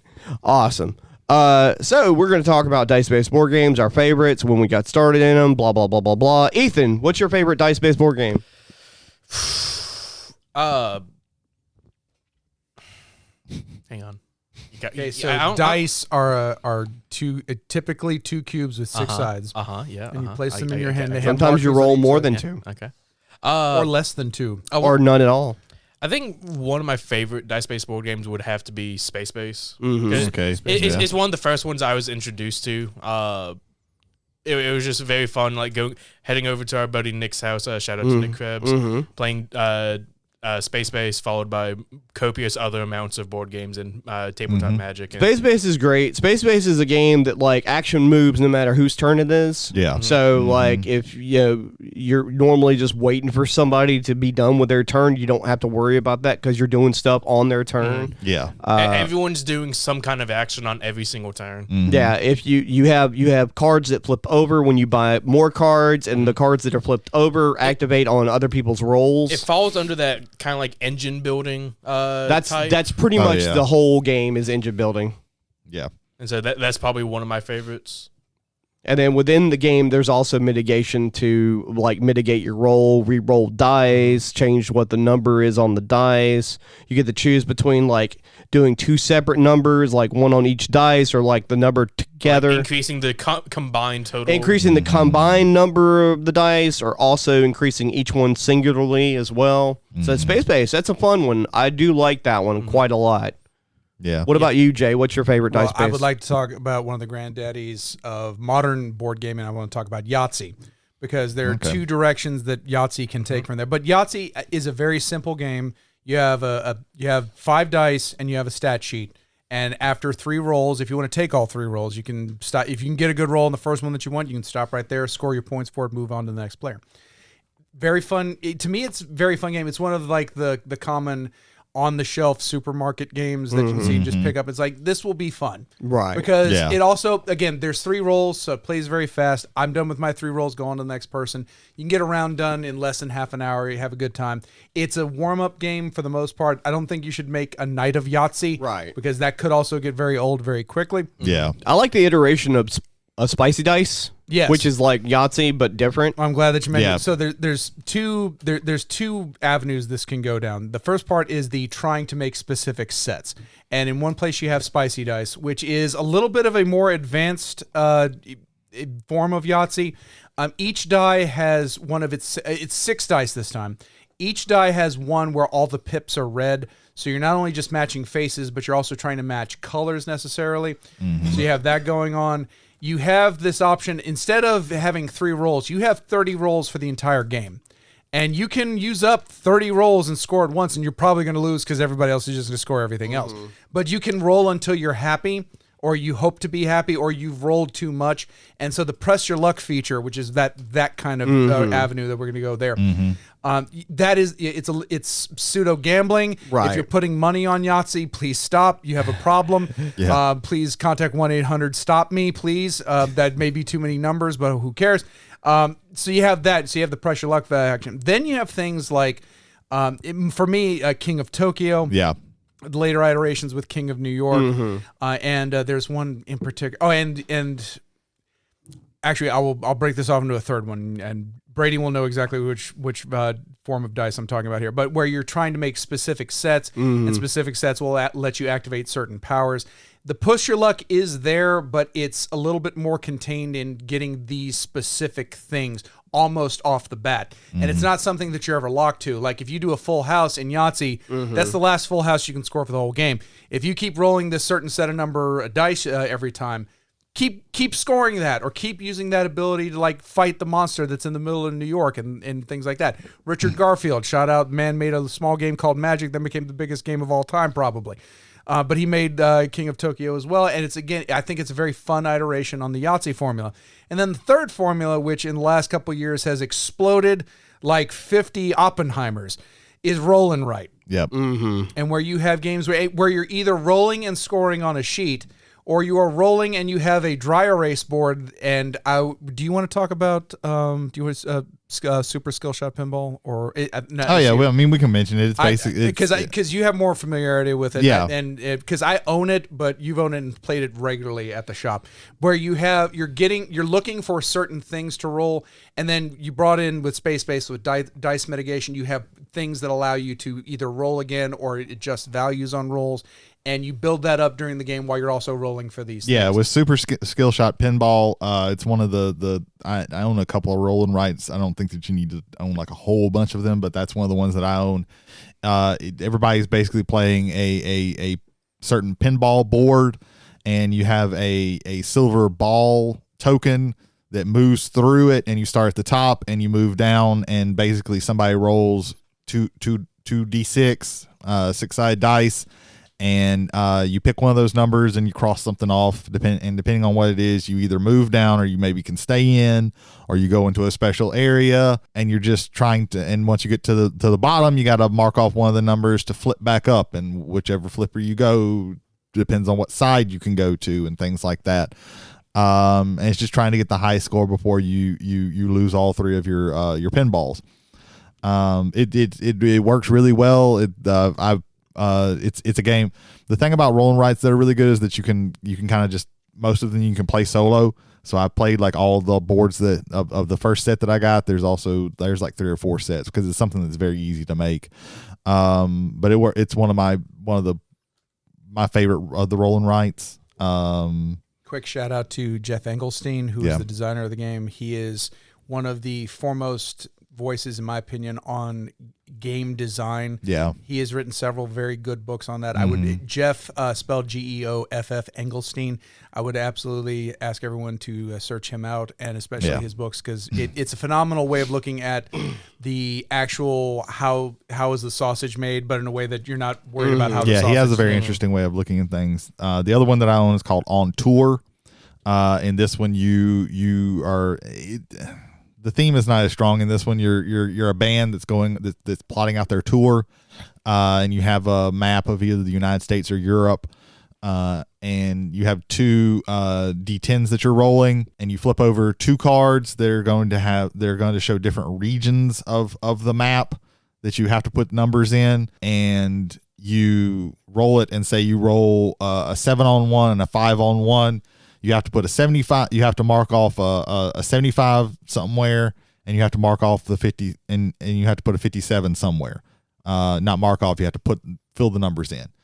If you roll doubles, I think it's three places. You get 3 cards, and you have to put them in there. So if you roll doubles, or if 2 of the 3 are the same, you can put a star there, which is a wild. And what you're trying to do is make the longest route that you can of ascending numbers.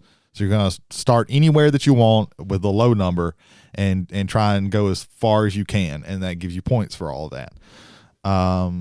It's a really interesting game that uses the dice in a very interesting way.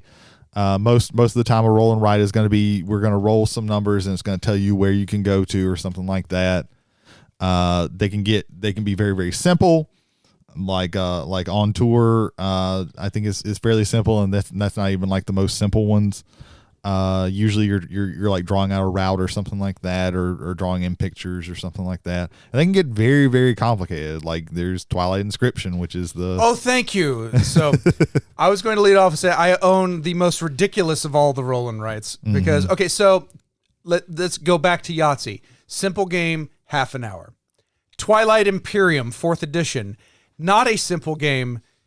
15 Once hours. went 15 fucking hours. Yeah. Mm-hmm. Let's combine the... Yeah. So, okay, so like, you roll and write, you have just, the one board. Does it wrong? 4 boards. Yeah. Let's have 4 separate boards. They knew what they were doing. I will say this. I do want to, 1, because I own it, but 2, I want to run it again with less people, because I think around like maybe 3 to 5, I think that's a sweet I think spot less for the game. people, and I did not like the walkthrough thing that they did to teach you. Yeah, the I would game. rather just like start out. I did not like that. Yeah, I think Yeah. that's a 'Cause game it where made you it could confusing. which is weird, because the walkthrough a walkthrough Yeah. should make it very clear what you're supposed to do. Yeah. And we had some, I won't call it cheating. I just think the young man who was playing with us didn't know what to mark down, and just kept marking stuff, because there's, again, on just one board, there's too much to mark on. Right. Yes. This has 4 boards. Yeah. I've actually said That 8 work- with my fingers out here, that but work 4 differently. boards. Yeah. And they all work differently, and where you apply on one can affect the other, maybe affects all of them if you get into a certain point in the game. You have racial powers. Like the cats are mercantile, so they get mercantile points every time they just roll a die. So that's pretty cool, because the game's about rolling dice and marking shit down. It's just it's crazy. But again, it's in that spirit of Twilight Imperium, where let's make this big, let's make it grandiose.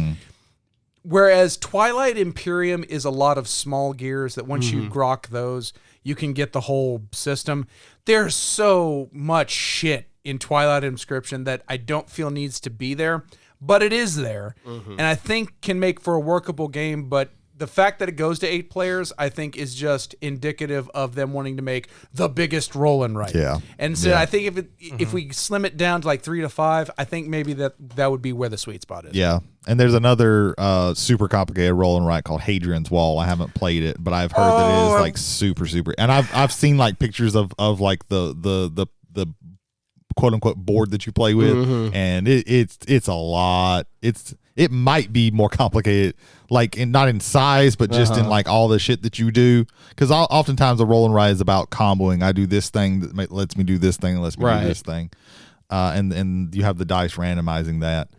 So it's the Trajan of rolling rights. From what I've heard, yes. I've seen pictures of it, and it's like, man, this is complicated. I would be interested in playing it. I just wouldn't want to like buy it to play it. This makes me wonder if Stefan Feld made it. Like, just because of all the stuff you can do with it. Speaking of that, Stefan Feld, the man who's known for making usually pretty complicated, relatively dry Euros, he's done a few dice-based board games. Probably his most famous one of that one is Castles of Burgundy. Castles of Burgundy is a game. It's kind of a,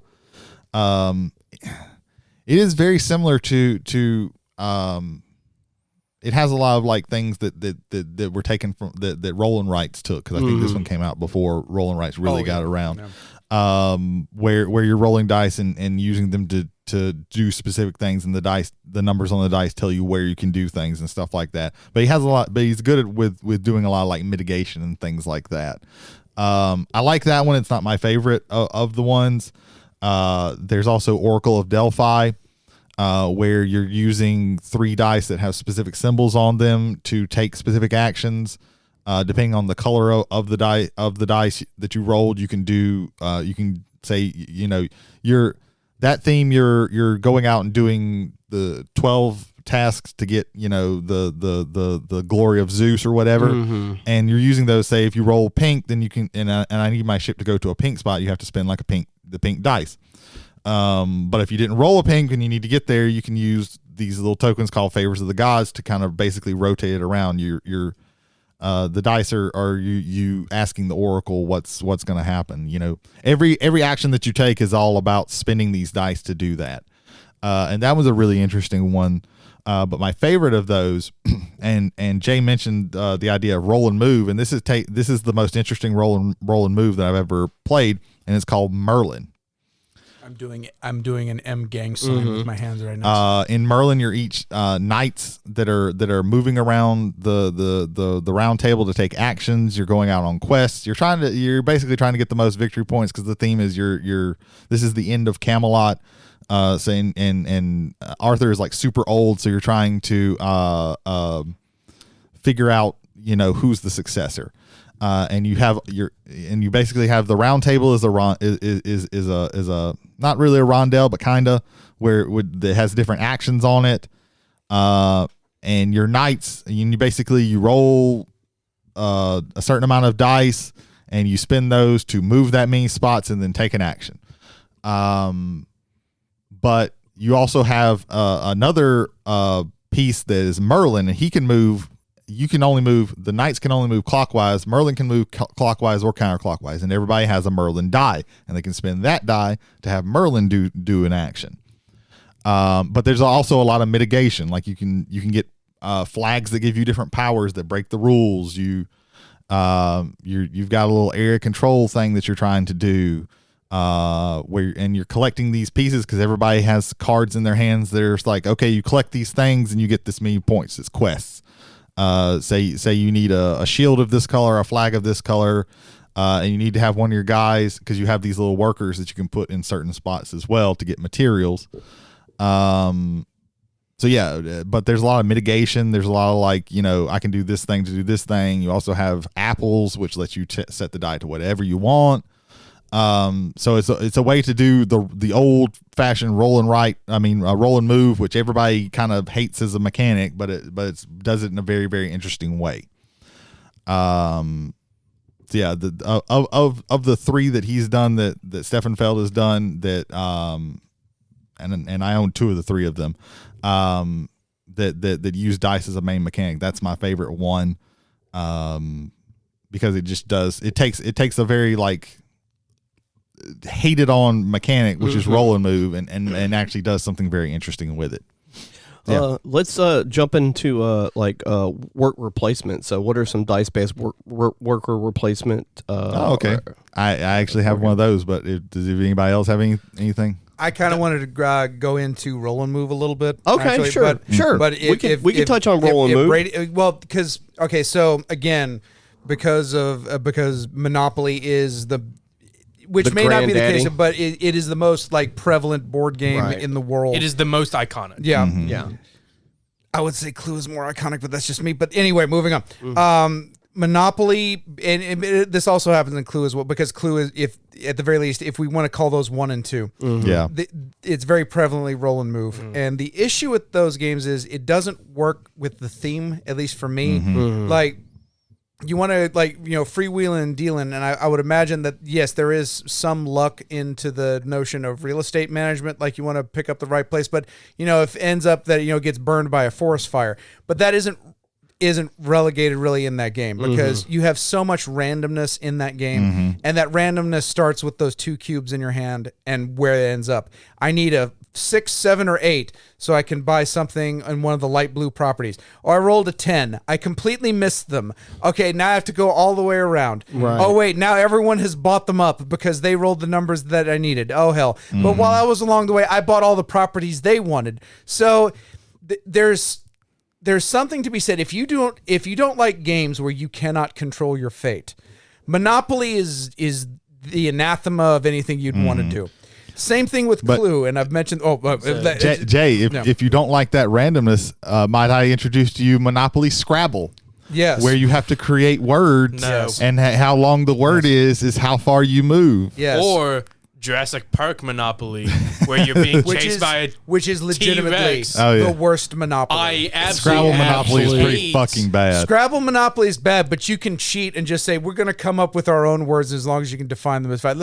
Now, Monopoly unspeakable words, that would be amazing. But Monopoly, where you can actually 100% control where you're going, actually makes the game worse somehow. Yeah. Well, yeah, because then, I need to buy these 3 properties. So here you go. I'll spell Wrexham. Or, I don't need to land on this specific spot because it will bankrupt me. Oh, let me make a word that is not that specific length. I would rather make up words in Monopoly Scrabble than be soft locked by a Fair enough. plastic By a dinosaur. T-Rex. Yeah, fair No, enough. not Jurassic even Park that. Monopoly. You pass go. You hit a button on a speaker, and if it plays the Jurassic Park theme, you get the money, and if it doesn't, you get no money. So the function to get money back into the game is taken completely out half the time. Wow. No. It is a 50-50. We talked as to about whether or this not you in get the season money. 1 early on. I think but just a little bit. It bears repeating here because It does. if you don't like games where you have no control over your destiny, Monopoly is the worst thing you could imagine. Yeah, and that's usually the problem with roll and move is because it's completely random. You are at the mercy of whatever you are rolling. So Bianca's favorite board game is Clue. She has multiple copies of Clue that I have gotten. I would for her argue the only birthday. problem with Clue really is the fact that it is roll and move. I don't. Yeah.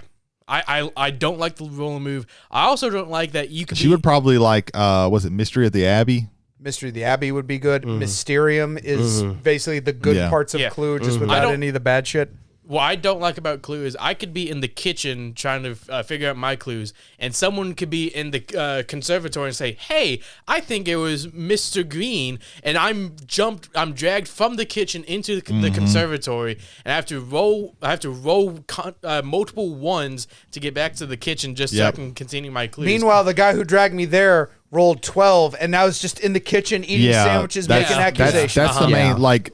I would argue like of the older board games, like Clue is not a bad board game except for that one mechanic. right. The fact that you randomly can end up in the middle of the hallway and then you can't just do anything your turn. Bianca loves playing Clue, and I play Clue with Bianca every time she wants to, but I absolutely dread it. You know what's an awesome roll and move game? What's that? That's not Monopoly or Clue. Lay it on us. Formula 1, right? D. Formula D. Formula Day, which was short for Formula Deutsch, but Formula D. So we're going to start talking about how to make roll and move work. So again, roll and move takes away your ability to like complete your destiny. So how do we do that? Well, the first thing is let's give some control over the dice you can roll. Yep. So that's what Formula D does. Formula D, you are race cars. Typically in Formula 1 races, the one out of the box straight up is Monaco. It is actually, from what I understand, it is as accurate to Monaco as they could possibly make it as far as That's stuff. So if you see that map, it's actually the map of Monaco, which I think is pretty cool. You go around the board. So how do you control that? Well, first, a car has gears, which determines how fast it can go. So let's make those dice, or make those gears dice. So as you're going up in gear, you're getting bigger and bigger dice.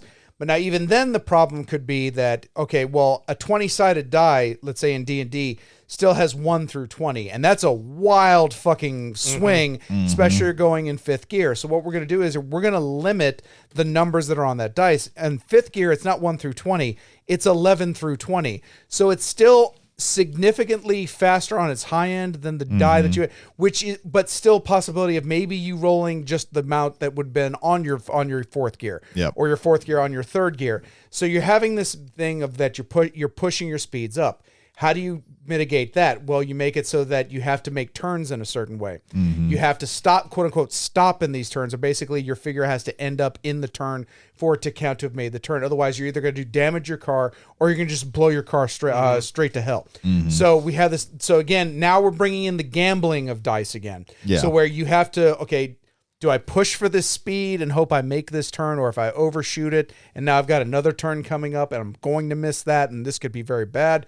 Or do I say, fuck it, 6th gear, go, and then you're rolling a ping pong ball, which is a D30, a 30-sided die with speeds 21 through 30 on it. It is phenomenal to watch. Yeah, absolutely. Yes. So you make the dice more in theme to what they're doing. You give the ability to choose what dice you're going to. You don't give it a full range. You can't just merely go from 1st to 6th gear. That's you have too to random. You have to scale up and do that. Well, and it's also too much control. It's like, oh, I'm about to hit this turn. Let me go down to 2. I've made the turn straight to 6. Yeah, you can only shift once up or down, basically. Yeah. No, you can shift. You can go from like 5th all the way to 1st, but it's going to wear your car out. It's going to destroy your engine. Absolutely.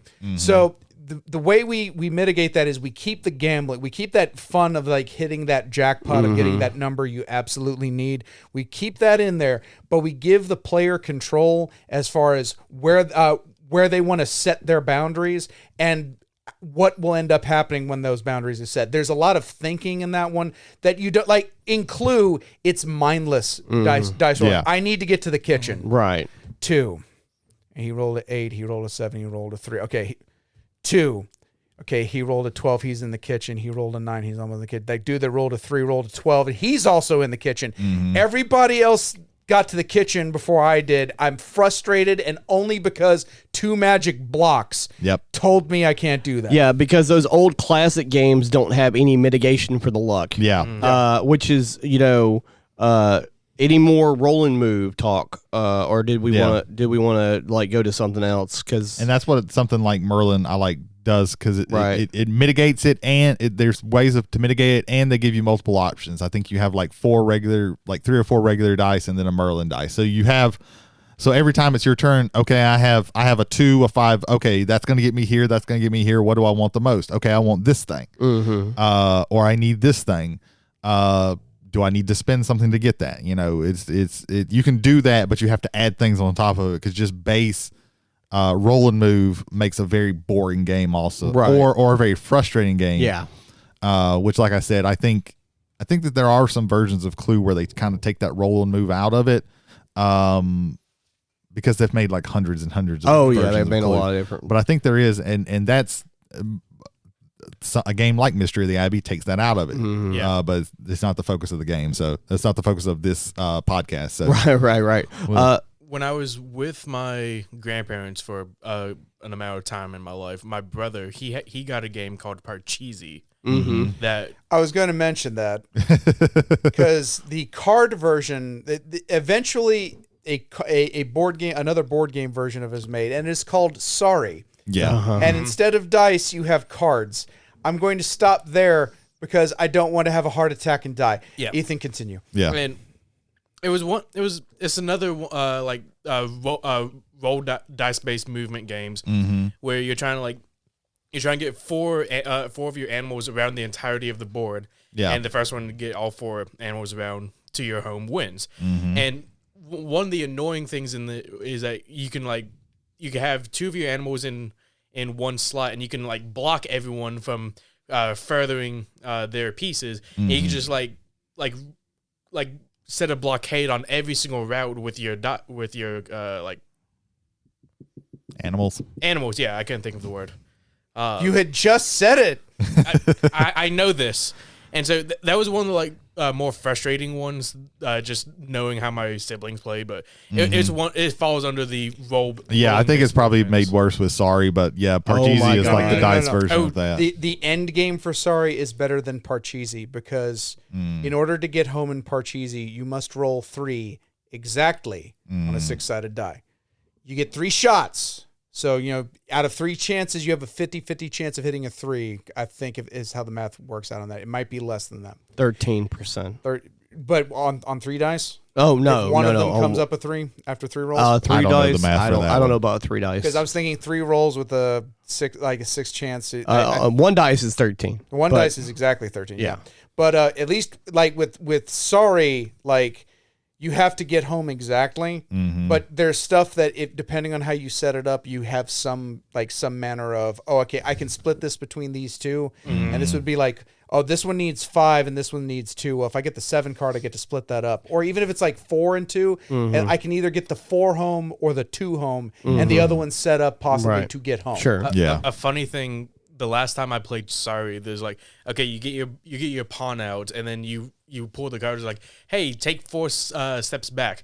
Boop, boop, boop. Oh, look, I'm from the home space. When this pawn moves, I just go straight into a home. Yep, that's a thing. That's the thing that can happen in Sorry. Yeah, And then that game is hyper random. Oh Yeah. yeah. And that game could easily be roll and move because you could replace that set of cards with dice. Yeah, they were Right. just saying let's do something different than Parcheesi. Right. Yeah. Pretty much. So I think that was basically that. a game that involves entirely random cards that also include entirely random dice, Lords of Vegas. Lords of Vegas is a good one here. Yeah, it mitigates the luck. I don't Somewhat. think it's entirely random necessarily. It's not entirely random. It's Vegas, so you are You playing have a- like taking chances. There's and it's more gambling. of a push your luck than it is a random. It's in theme. Like Right. you're rolling. Like sometimes you're literally rolling dice like you would in a casino. You're doing the field This bet. is a game that I would say like if you and I don't want to be down on you, but like if you for some reason actually like Monopoly, like try this game out because you'll get the same feeling as Monopoly and you'll get some of this like pushing your luck and Right. There's like bartering with other players. Bartering, like, hey, yeah, I'll give Well, you I a mean, lot of like stuff. the card side of the game is your choice. You're choosing which cards you're trying to buy, pretty much. Right. Are we talking about the same thing? What, Lords of Vegas? Or Lords of Vegas, you just flip over a card and you get that, and you get Yeah. You might be You get that thinking. prop. Of, I'm thinking of Vegas Showdown. I'm thinking of Vegas Showdown. Vegas Showdown. Yeah. Yeah. No, Yeah. but Lords of Vegas, the two main things with dice there, one again is the field bet, so Right. it's legitimate gambling. Yeah. Against another player. And Yeah. again, that is perfectly in theme with the game. The other one is when you go to restructure. Yeah. Yeah, you've got 3 good pieces of this casino, but this guy has the best piece. So when scoring comes around, you might get a whole bunch more money than he does, but he gets all of the points, and Right. points wins the game. Right. So you have to restructure the casino, which means picking up all of the dice in the casino, which each square has a die on it, and the person with the highest die value, that's the person who controls the casino. Yep. And you roll all those dice. It means, again, it's gambling here again, because if Right. you roll low on everything, first of all, what happened is you completely devalued the money value of that Yep. whole thing. So when these things start paying off, you're getting way less money. Yep. The second thing is, let's say you have, like, typically when you want to do that, you're the one who has the most dice in the casino. Let's say you got like a 6-star casino, which means 6 squares. You got 4 of the dice. They only have 2 of the dice. You're 2/3 up. They're 1/3 down. They can still win that die roll. Oh, yeah. And what's worse is you're the one rolling the dice. You're the one who paid the paying money. in order Right. to There's, restructure again, everything. the theme. I think what a lot of roll and blank is, does it match the theme of what you're playing? Monopoly, I don't think it matches the theme. Right. Clue, I don't think it matches the theme. Lords of Vegas is so perfectly in theme. I Yep. think it is an absolutely fantastic production. Speaking of theme, I know we're jumping around a lot, but I want to talk about one of my favorite like board games period of all time, and that's Roll for the Galaxy. Roll for the Galaxy. yeah. That's one. That one's on That's a good theme. Roll for the Galaxy is based off Race for the Galaxy, which is a card-based game. But Roll for the Galaxy, the dice-based game, is you are developing planets, basically. And it's got a bunch of stuff going on. I would say it's medium to heavy, really, to be honest with you. It's definitely me. It takes a lot to get a hold of. There's a lot of things, but that comes from the fact that Right. race for the galaxy takes a lot. There's a lot going on in that small card depending game. on how much you play medium to heavy board games will depend on your skill level with that game. But in that game, it plays up to 5 players. Yeah. There are 5 phases in the game, which are explore, develop, settle. Shipping is the last. Shipping is the last one. Shipping's where you get extract is part of shipping. Not military. Production. Shipping is the last one. Yeah. Because Isn't shipping the way you get like the majority of your points to win that game? no. Or, no. So what everybody has to do is you have a screen, and behind that screen you're going to roll some dice, and there are 5, like I said, those 5 different phases. Those have to be activated in secret by all the players playing the game. So like all the phases might not get activated. Yeah, you pick one of those dice that all the faces of the dice they're either a wild or they're one of those 5 phases. They match one of those 5 and you phases. pick one of those saying this phase I'm definitely going to make sure goes off. And that dice doesn't matter what face it has. Yeah, and the rest of them you just assign, and you're hoping that some other person other people have play like them. chosen. Right. Sometimes you'll put 4 on one thing, and it's like, oh man, this has to go off. I'm Right. gonna take a chance. Yeah. And then nobody else does it, and then you waste those dice. And then At there's least in that game, the dice go to cup and you get to reuse them. Yeah. yeah. But what were you going to say, And Ethan? then there's other times when multiple people are choosing the exact same phase. Oh, that's what he's referring to. And another thing though, you could get super lucky, and the game function like if you get like a perfect turn and you have like dice on like each phase behind your board, and everybody reveals, and each phase is activated in a 5-player game only. That can happen. You can explore, which does you one of 2 things. Either you can get $2, which can buy you 2 dice at the end of the round, at the end of the turn, or you can search the bag for a planet or a development. They're both basically the same thing, and put that planet or development. Planets usually give you resources if you put some dice on there, but then the other ones basically give you like powers. Developments give you powers, and sometimes they can decrease costs and things like that. But you can search for a planet, put a planet in your tableau, and then either develop or settle, which means you put that many dice on either the development section or the planetary section on settling. Then you can actually settle that planet. Some of the planets will enter on your tableau with a product on them. So you've got that going on for you. You can place a product on a planet that can take a product, and then on shipping, you can ship that off of the planet for either victory points or money. And so that game has a lot of different things going on for it. You've got in-game scoring, you have work replacement, and engine building. Yeah. That's what that game is. It's mostly an engine building game, but yeah, I think it's Powered by dice, though. Yeah. That's it's powered 100% by dice. Yeah. And by the actions of other players secretly. Yeah. The mechanic is very strong.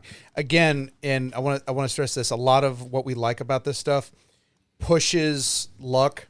It looks for that jackpot moment. Yeah. Where you roll the dice and all the dice ended up on the exact faces that you need. And one more thing, like as far as mitigation, there's a mechanic in the game that lets you spend a dice to change the face of a dice. You don't physically do it, but you have the representation of you doing it. That mitigates what you need to do and how you need to get to it.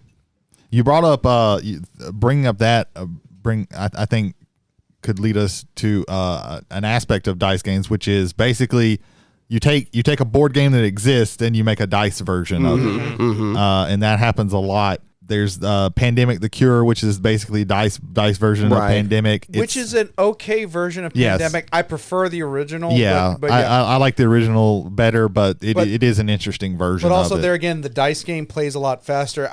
With a lot of dice games, you see them that they play faster than the thing that they iterate from. Even like Twilight Imperium, 15 hours. The goal is 6 to 12 hours, but we went. But Twilight Inscription, 4 hours. Again, for a roll and write, what the fuck? But again, it plays faster. I've had games of Race for the Galaxy end up in a gridlock where people just are overthinking about how to play their hand, and that gets annoying. However, you got dice. I love the cynical clink clink clink. Oh yeah, everybody has a cup that you. Yeah, I like this sound. Again,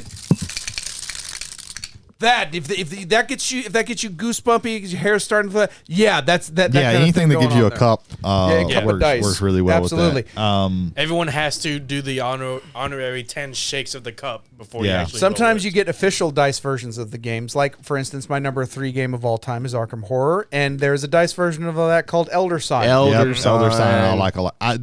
Of those bigger Arkham games, that's probably one. If you count in Arkham City, the card game, probably that's my favorite. But just like inbox, buy it, and that's all you got to get. Board games like Elder Sign is probably my favorite of those, because it is like a lot of randomness. But like when you're able to figure out things and everybody can do their things right, it's like, oh shit, we're punching Cthulhu in the dick. Like we're getting this. Like it has the feeling that you get from Arkham City or Arkham Horror or Eldritch Horror.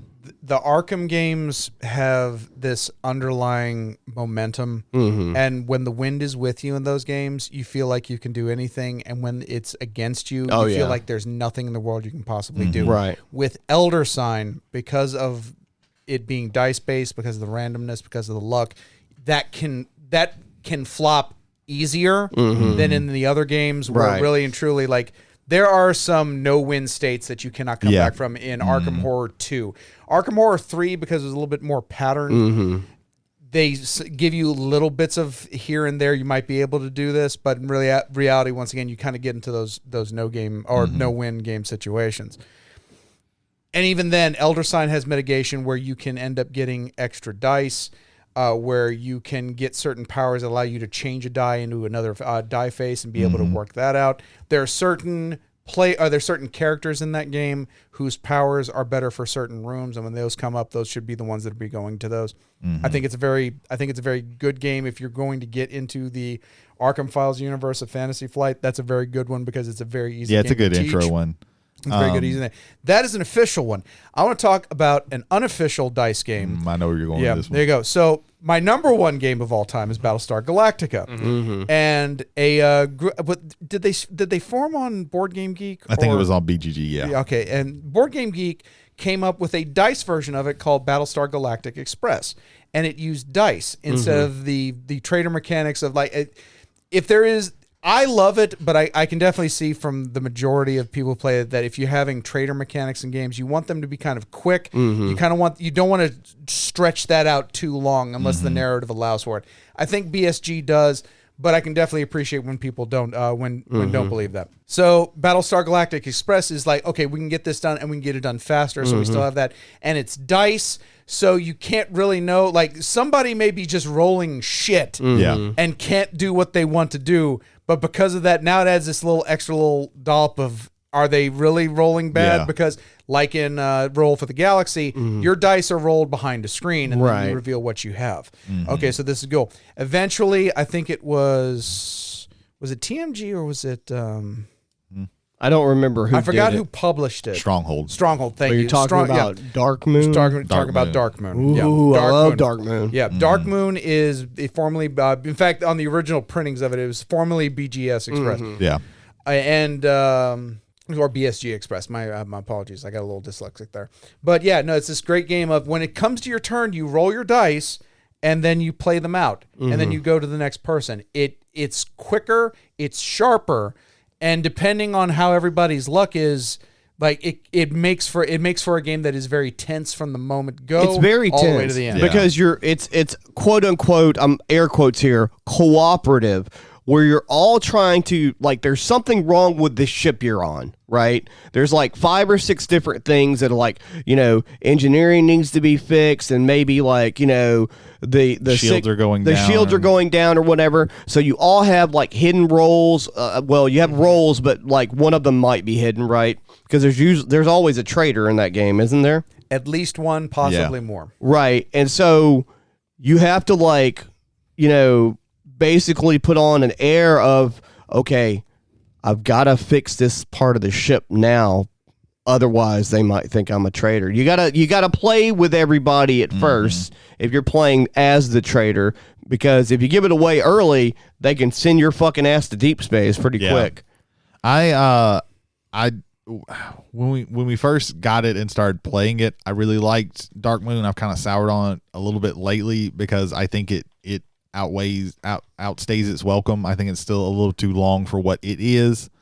But it is an interesting way of doing the hidden traitor mechanic thing, but with dice to make it a little bit quicker. Right. And I mean, that's its sole focus is hidden traitor, right? Yeah. Like that's the biggest part of the game. Yeah, I mean that's pretty much it. Like you're either trying to do the things to fix everything and to get to where you need to be, or sabotage it. Yeah. But yeah, that's it. Yeah. I'm trying to think of other one. There's not really any. Oftentimes, the dice game can end up the dice game can end up being kind of just a cheap cash grab. Right. That's not as good. Catan, the dice game, is Yahtzee, Yeah.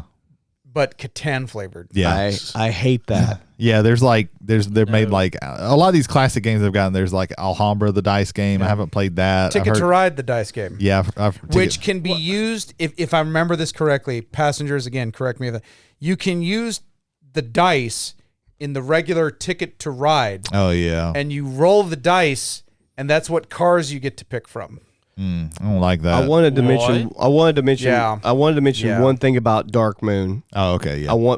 Because we got off of it before I had to mention this. Ethan, the greatest thing about Dark Moon is that you can have like 3 turns in a row where you just roll really shitty, and now you look like the traitor because you're not helping. Or you could be Jay and get us all the way right to the cusp of the end game, and then reveal that you're a traitor, and then I've wasted so much time. No. Yeah, it's rough. There is like this mitigation because like you could be injured and you actually have to take less dice, or you have to take worse dice because I think the black dice are kind of bad, and then the red dice are better but are still kind of bad. Mm-hmm. And then there's a blue dice, which is good, but there's only one of them. Yeah, the captain, whoever's the head person, the captain gets that one. I extended that game because I wanted to see how far y'all would punish. Censored. I mean, fair enough. I forgot I forgot he was in that game because He forgot he was in that. Until you say his name, I forget that he exists. Yep. Okay, Jesus, then. okay. Yeah. Fuck. Censored. What are some other dice-based... God hates him already. Like, place? What the fuck? God has tried as hard as possible to kill Censored. and just hasn't succeeded. Are we talking about the same... Censored. If there's any proof that you need I that know there's who you're probably not a talking- God, then it's the fact that Censored. I even dead know who yet. this Censored. is. Good God. Only the name. I don't give a fuck. It's not... Censored. Is it? I didn't think it would be. I don't remember his No. last name. All will be revealed. After. If you subscribe $10,000 to our subscribe star, we will give you the middle The letter full of his legal name. name of whoever this No, is. just the middle I letter. mean, maybe I don't know. I don't know his last name You because can- again, I forget that he exists. You'll until collect the people say letters his like name. Scrabble tiles for $10,000 a month.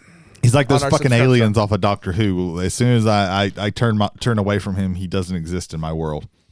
All right. So, Weeping Angels, not really. No, it's not. What are it's they totally called? different. They're the bulbous head that wear suits. The silence. Yes, the silence. The Silence. What are some other work replacement dice games that we haven't gone over? There is one. One of my favorite games is a game called Euphoria, which is a game that takes place. You are a kind of a middle management worker in a middle manager in the city of Euphoria. And it's a dystopia, except you don't know that. So everybody starts with some dice, and these dice are your workers that you're going to place out in different spots. And the workers all have pips on them, and that represents how intelligent they are. Okay. You want decent workers so they can do some better things, but you also don't want them to get too smart because then they realize it's a dystopia and they run away. Okay. It's fantastic. Yeah. And That's it's very another- like 1984, like you're building these places, and they're like, and they're all these like 1984 type things of like, you know, and you're digging, you're making alliances with these factions, and you're trying to get your influence, which are these stars that you're going to put out in different areas, and you're trying to get all of your stars out because that's going to kind of help you ascend. Your influence is going to let you ascend to a better area. And there's also this drug that gets created by these people who live in the clouds that you give to your people to kind of make them dumber. But you want their happiness to be good because that gives you a bigger hand size. For some reason, when you said that, like the first thing that came to my mind was like, okay, so it's a board game where the pips are like have a moment of self actualization, and they Literally. realize, So you either put your turn is you put a worker out, or you recall all your workers. And when you recall all your workers, you roll all of them. And if they total up to whatever your you have like a, it's not actually called this, but it's like a knowledge meter. If it's higher than that, whatever is the highest number runs away, and you have to retrain a worker. You always at least have one or two. I can't remember. Like you can't, but it's because it starts at like 12. So like you it's impossible to roll with like two workers. I think it's like 13, and then it goes up from there. Gotcha. That's definitely a Stonemaier game. Was that Jamie Stegmaier specifically? Yeah. So yeah. I want to play that. I kind of want to play that. It's a very fun game. I really like it. You get these little powers from, because when you get to activate your alliances, you're digging tunnels into different areas. You're basically using them to collect resources because you're like building things, collect your resources. You're digging for these artifacts because you can turn these artifacts in to do different things. It's a really fun game. It's one of my favorite worker placement games, and worker placement is one of my top mechanics of board games. And it uses the dice in a very interesting way. I kind of want to play that now. It's a very fun game. Yeah. So yeah, that's the main one that I know that's like a worker placement dice game. Did you have one in mind? Alien Frontiers. I was about forgot to about say that one. he beat me to it. Yeah, Alien Frontiers is we might have mentioned it in our like what we've been doing. Yeah, we like did. a That few was last episodes week, ago. Yeah, so that's an awesome game. You have like 4 players. You want to kind of play the game with 4 players. You don't want to play it with 3 or 2 even. I stole resources from people. Yeah, and then I came in last. Yeah, Ethan started the game by stealing Joe Navarro's resources 2 turns in a row. Oh, that's great. And then like 2 turns later, stole all my resources. So that was also really awesome.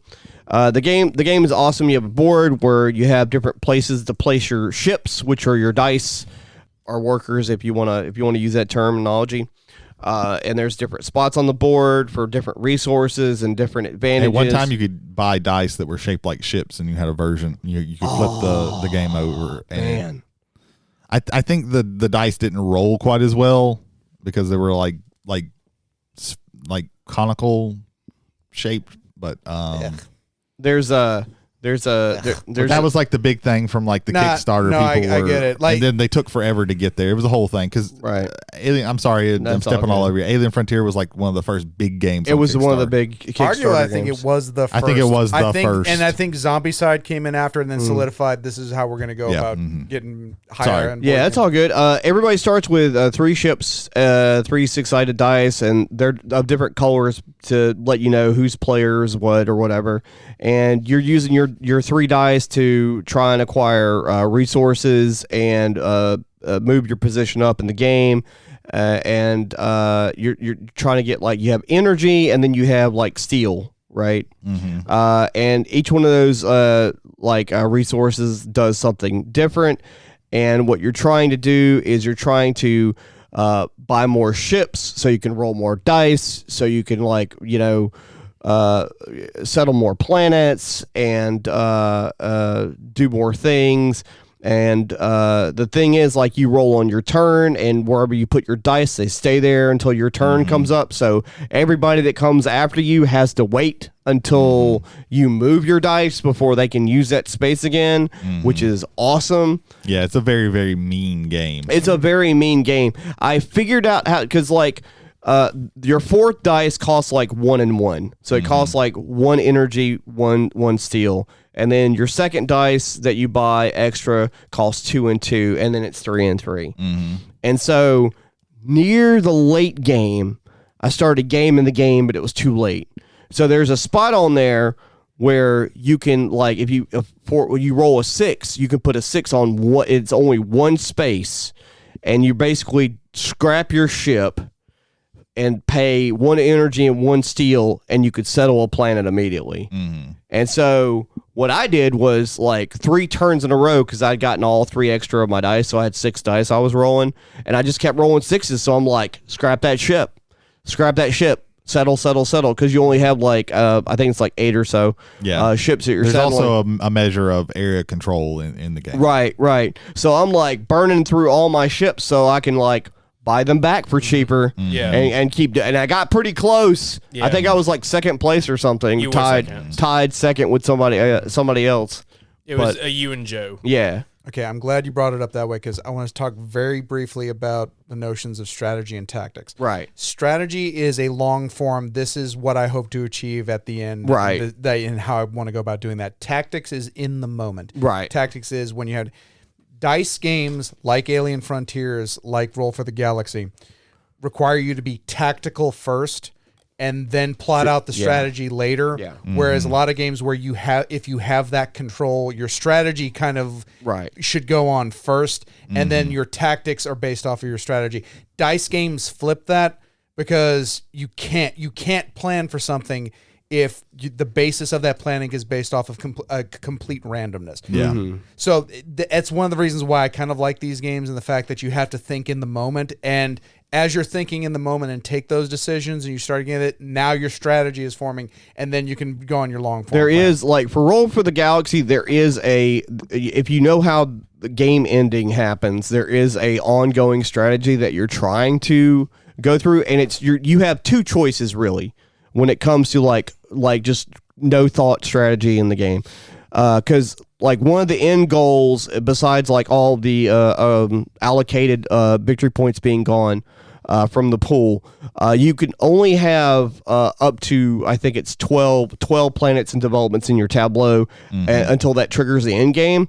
So for example, my buddy Austin Sherrill, who's played many games with us. We need to get him on the show one time. We do. He's usually driving a semi most of the time during the week. But anyway, when he plays Roll for the Galaxy, normally what he's trying to do is, as far as strategy goes, is buy as many planets and developments as he can and get the tableau to 12 to end the game before anybody can get any victory points. It's bitten. That is a common thing with It's them. bitten him in the ass in that game almost every time. Oh, yeah. Because the thing is, when you're doing that, the planets, the cheap planets are worth like 1 victory point, and the more expensive ones can be worth like 6, 7, 8. Yeah. So like the longer it takes for you to buy one, I mean, other people might be buying up cheap planets, but you've got like a 9, and just because you ended the game early doesn't mean that you're going to have more victory points. Yeah.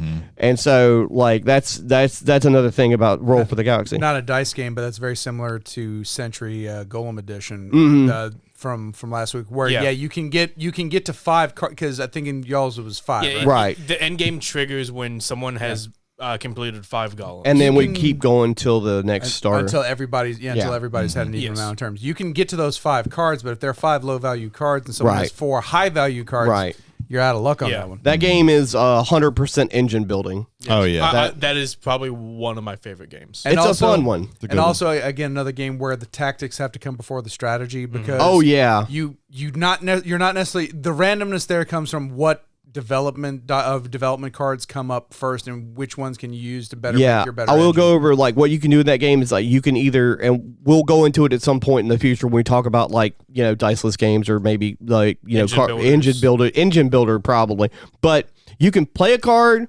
you can pick up a card, or you can buy a victory point card basically. And the thing is, like, the way the game works is that there's a card in a tableau everyone's sharing. And if you're trying to get a card later in the tableau, you have to put down resources to get to the cards that are like later in the row. And the first card is free in the row.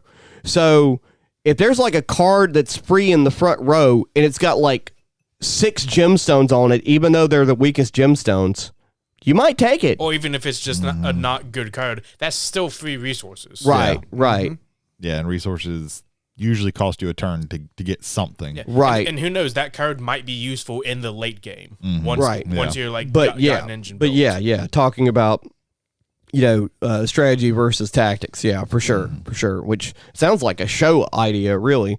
Break out the document, put down strategy versus tactics games. Go for it. So what else? Miscellaneous, I guess, or like, is there any other like dice-based games we want to talk about? We've talked about mostly like complicated games. There are like the super simple dice games. Like Monopoly. No. No, it's not super simple. It's Jody, get the machete. yeah. A game called Can't Stop. I haven't played it, but it mostly works on dice. It's a push your luck.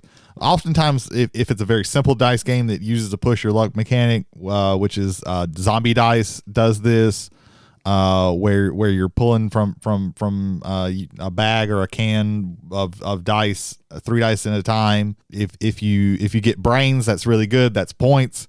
If you get shotgun blast, that's bad. But you can keep going until you roll 3 shotgun blasts in total, and then you lose all your points, but you can keep going. There's a number of the beast. Oh yeah, Current number of the Current beast. number of the beast. Yes. I completely forgot that game existed. That game is like soul mostly. I could feel like- the teeth clenching Yeah. just a little bit. It's not. That's like the good thing about Zombie Dice is it's over like super quick. Right, Yeah. There's Number also its could- cousins, Martian Dice, Right. which is very similar, but Current number of the beast can go on for way longer yeah, than it needs to. if it's something that's like completely random like that, like it needs to be quick. Like Zombie Dice is going to be like 30 minutes at the absolute maximum.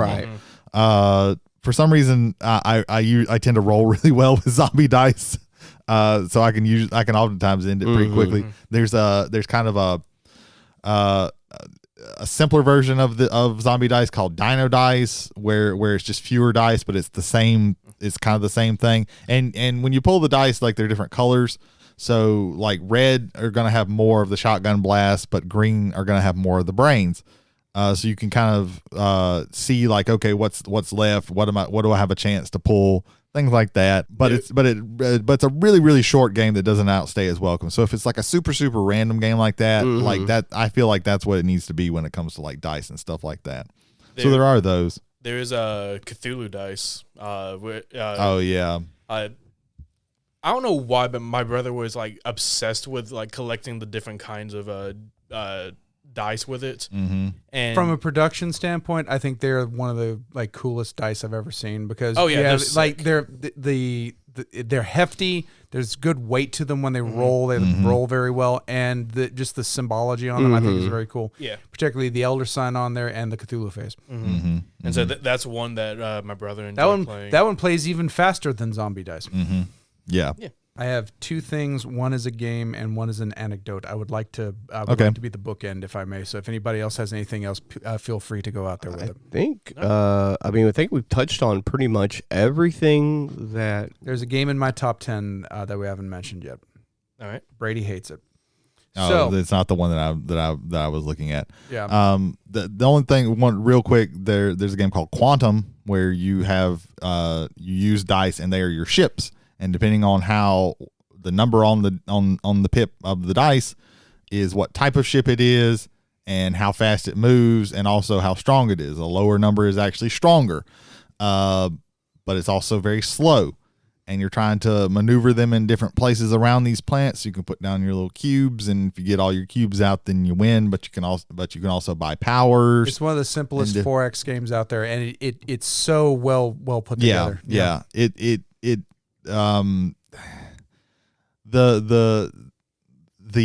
theme is kind of barely there in a lot of ways because you are just moving around literal giant D6s. But I think it works really, really well, and it's not a super long game for being basically kind of a 4X game. The evolutions you can buy, I think, add a little bit of theme to it. But it's almost an abstract game, if not for the fact that abstract games you want to have like as little randomness as possible, and your chief component is dice. You're not getting away from the randomness, Right. Yeah. So there's a game that is effectively cooperative speed Yahtzee. It is called Escape the Curse of the Temple. Oh, Yeah, I do hate this game. Yeah, I know you hate it. Yeah. So It's in my top 10, and the conceit of the game is everybody's Indiana Jones. You have made it to this temple room. You have found some sort of artifact or thing, and the temple is about to shut away forever. You have 10 minutes. I don't mean like in-game increments. Every round is a minute. You have 10 minutes. 10 minutes to get out of the temple. So you have a set of 5 dice in front of you. There's symbols of torches, keys. They have a symbol of a running man. That's actually the most prevalent. There's 2 out of every 6 dice. You also have a blessed symbol and a curse symbol. If you roll a curse symbol, that die is locked. Like, say in Yahtzee, when you like, oh, I have 4 5s. I need 1 more 5. I'm going to not roll these and roll this one. That one just is locked, period. You don't get to choose that. It's just locked in there. How do you get it unlocked? Oh, you roll a blessed symbol and you can get rid of 2 locked dice. This is great. Okay, so I roll and then you roll. Okay, so I'll do this. No. Cooperative speed Yahtzee. At the same time. You're rolling at the same time as fast as you can roll the dice. Oh my God, this game is so intense. There is a soundtrack that plays with it and has like jungle sounds and rhythms in the background. Gongs. When the gong hits, you have to get back to the sunroom or get out of the temple. If you don't get out of the temple or you're the sunroom, you lose a whole dice for the rest of the game. Mm-hmm. And then and now you have 7 minutes left, and now you have 4 minutes left. Now you have a minute left, and you have to find the. It is one of the most intense games that is intense for everybody at the table at all times. I love the game. I don't bring it out as much as I would like to, but it is one of my favorite games of all time. I don't like it, but I'd be down to play it again. I have anxiety just listening to you explaining the rules. No. I totally get why people don't like it. Because there's this game called Galaxy Trucker that has a time constraint to it. Yeah. Yes. And that is also in amongst my top 10. And it drives me fucking crazy. I've heard of Galaxy Trucker. I still want to play it one day. I'm gonna have you. I'm gonna have you and B play it together. Yeah, you have to play it. And we're going to watch. And we're going to watch. Most of the people not at this table because I'll play it. I'll play it with you. Cool, sick. I will not. Well, then it's 3-player. There we go. So, Escape the Curse of the Temple combines 2 of my least favorite mechanics, which is like blind randomness and time and being timed so that you're under stress. I don't like any game that puts those 2 things together. I do not like that. That's why I hate Galaxy Trucker, even though it's not a dice game. It's not part of this. Right. Yeah, I despise that game. I don't. The zombie version of it, Escape I hate from the more. Zombie City. Because you have to do extra shit on top of just getting out. Like you have to find the car, and you have to drive the car, and the car is even, or the van or some shit, and it's even harder to fucking drive. I haven't heard of this one. And then there's another game, and the expansions to Escape the Curse of the Temple actually brought those in first. The base game Escape of the Curse of the Temple to me is like almost the best way to play. Once everybody kind of knows what they're doing, you have the cursed rooms in there, and I think it's pretty cool. Zombie 15, which I don't think has dice. You have 15 minutes to get out of the city. So you've already added an extra 5 minutes onto the game, so that tension is now kind of like we've expanded a little too far. Every minute you have to flip over, like there's a zombie pile, or there's like every minute there's a zombie roar. You flip over this deck and it says at 0, 1, 2, or the Horde. And this Horde thing is like, it slowly builds up during the game, and the Horde comes out. Now here's 6 zombies in your square.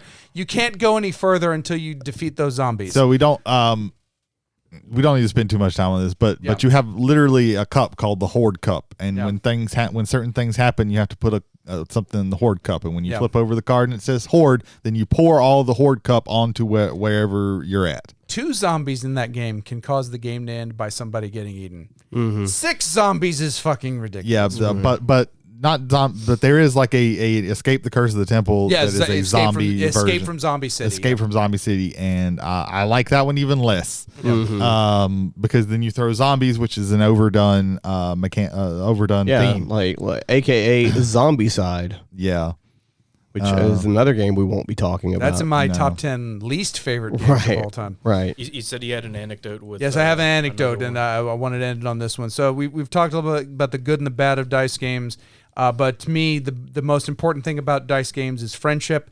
So right now, because you can't see this, passengers, sitting to my left is one Brady Davis, and one of my favorite people on this earth, legitimately, brother. Oh, well, and thank you. I met you on International Games Day at MacNarb Tabletop Gaming Day, yeah. in Goshen, Mississippi, and it was a game of Formula D. First time I ever met Brady Davis in my life. Started a great friendship, and I love you, brother. I just wanted to. Thank you for that. So yes, dice games can make friends, and that's how I want to end it. Friends. God damn it. I came in gaming- last at that game. Man, But it gave you an eternal friendship. your memory is amazing and scary at the same time. And also, like gaming, I think. I mean, like that's why I'm friends with everybody at the table right now. It's gaming, you know. But yeah, the first game I ever that wasn't the first game we played together because I was running that game. But just another little anecdote from that game. There was a father and daughter in the game, and the father had his daughter, quote unquote, play. And by what I mean is, it was his daughter. She that was her car, and he made all of the decisions for her. And it's like, oh, you're almost about to win. You're almost about to win. And then our friend Carrie Sims, shout out to Carrie. She had just gotten just ahead of her to go next to them in literally the final turn. Blew past the little girl, and she beat that little girl's ass. How you like that, little girl? You got the elbow dropped on you. Took you to the pay window. I remember that was the first game I played here, but I did not remember the little girl got beat by Carrie. I remember Carrie won that game, but I don't remember that. Nice. Yes, Nice. it came down to the last turn, and she stole it from her. It was great.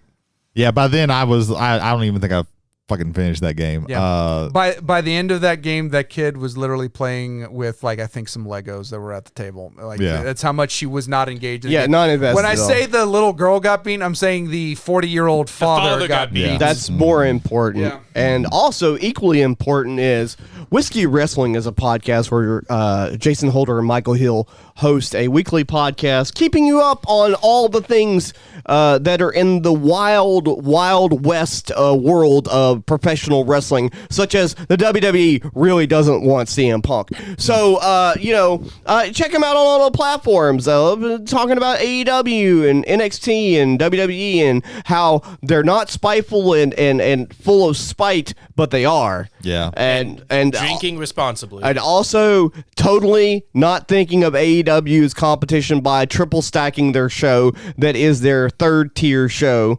on television. So All I can think about now is a movie smash up of Wild Wild West World.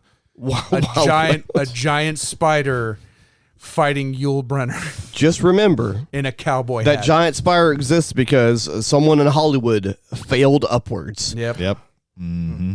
Ethan, tell us about a podcast. JL Kite hosts Fearology, a podcast, a horror-based podcast where the man to my right, Jody Kite, he goes about his own personal takes on horror movies. He goes on deep dives into horror, the horror genre, not necessarily movies, possibly TV shows. No TV shows. Not just currently. movies.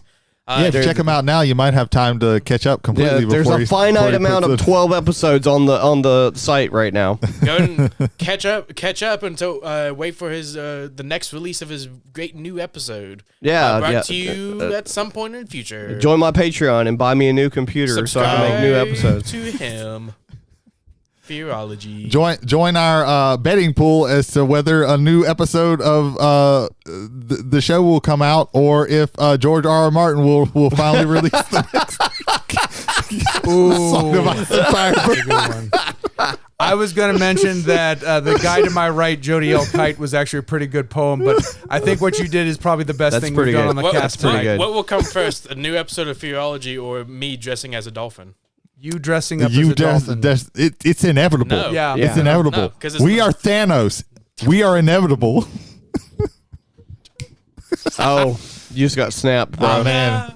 Oh man. Oh, you're turning Oh, into you're a dolphin. Oh no. Guard your blowhole.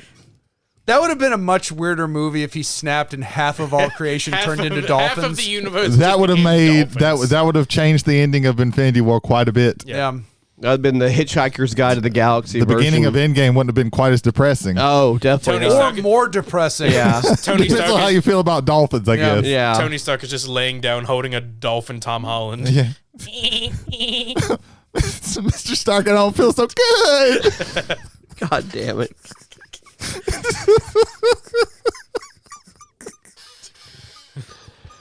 Out of all the We gotta probabilities. stop there. There's nothing. We can't go any better than that. No. That's as good as we can go.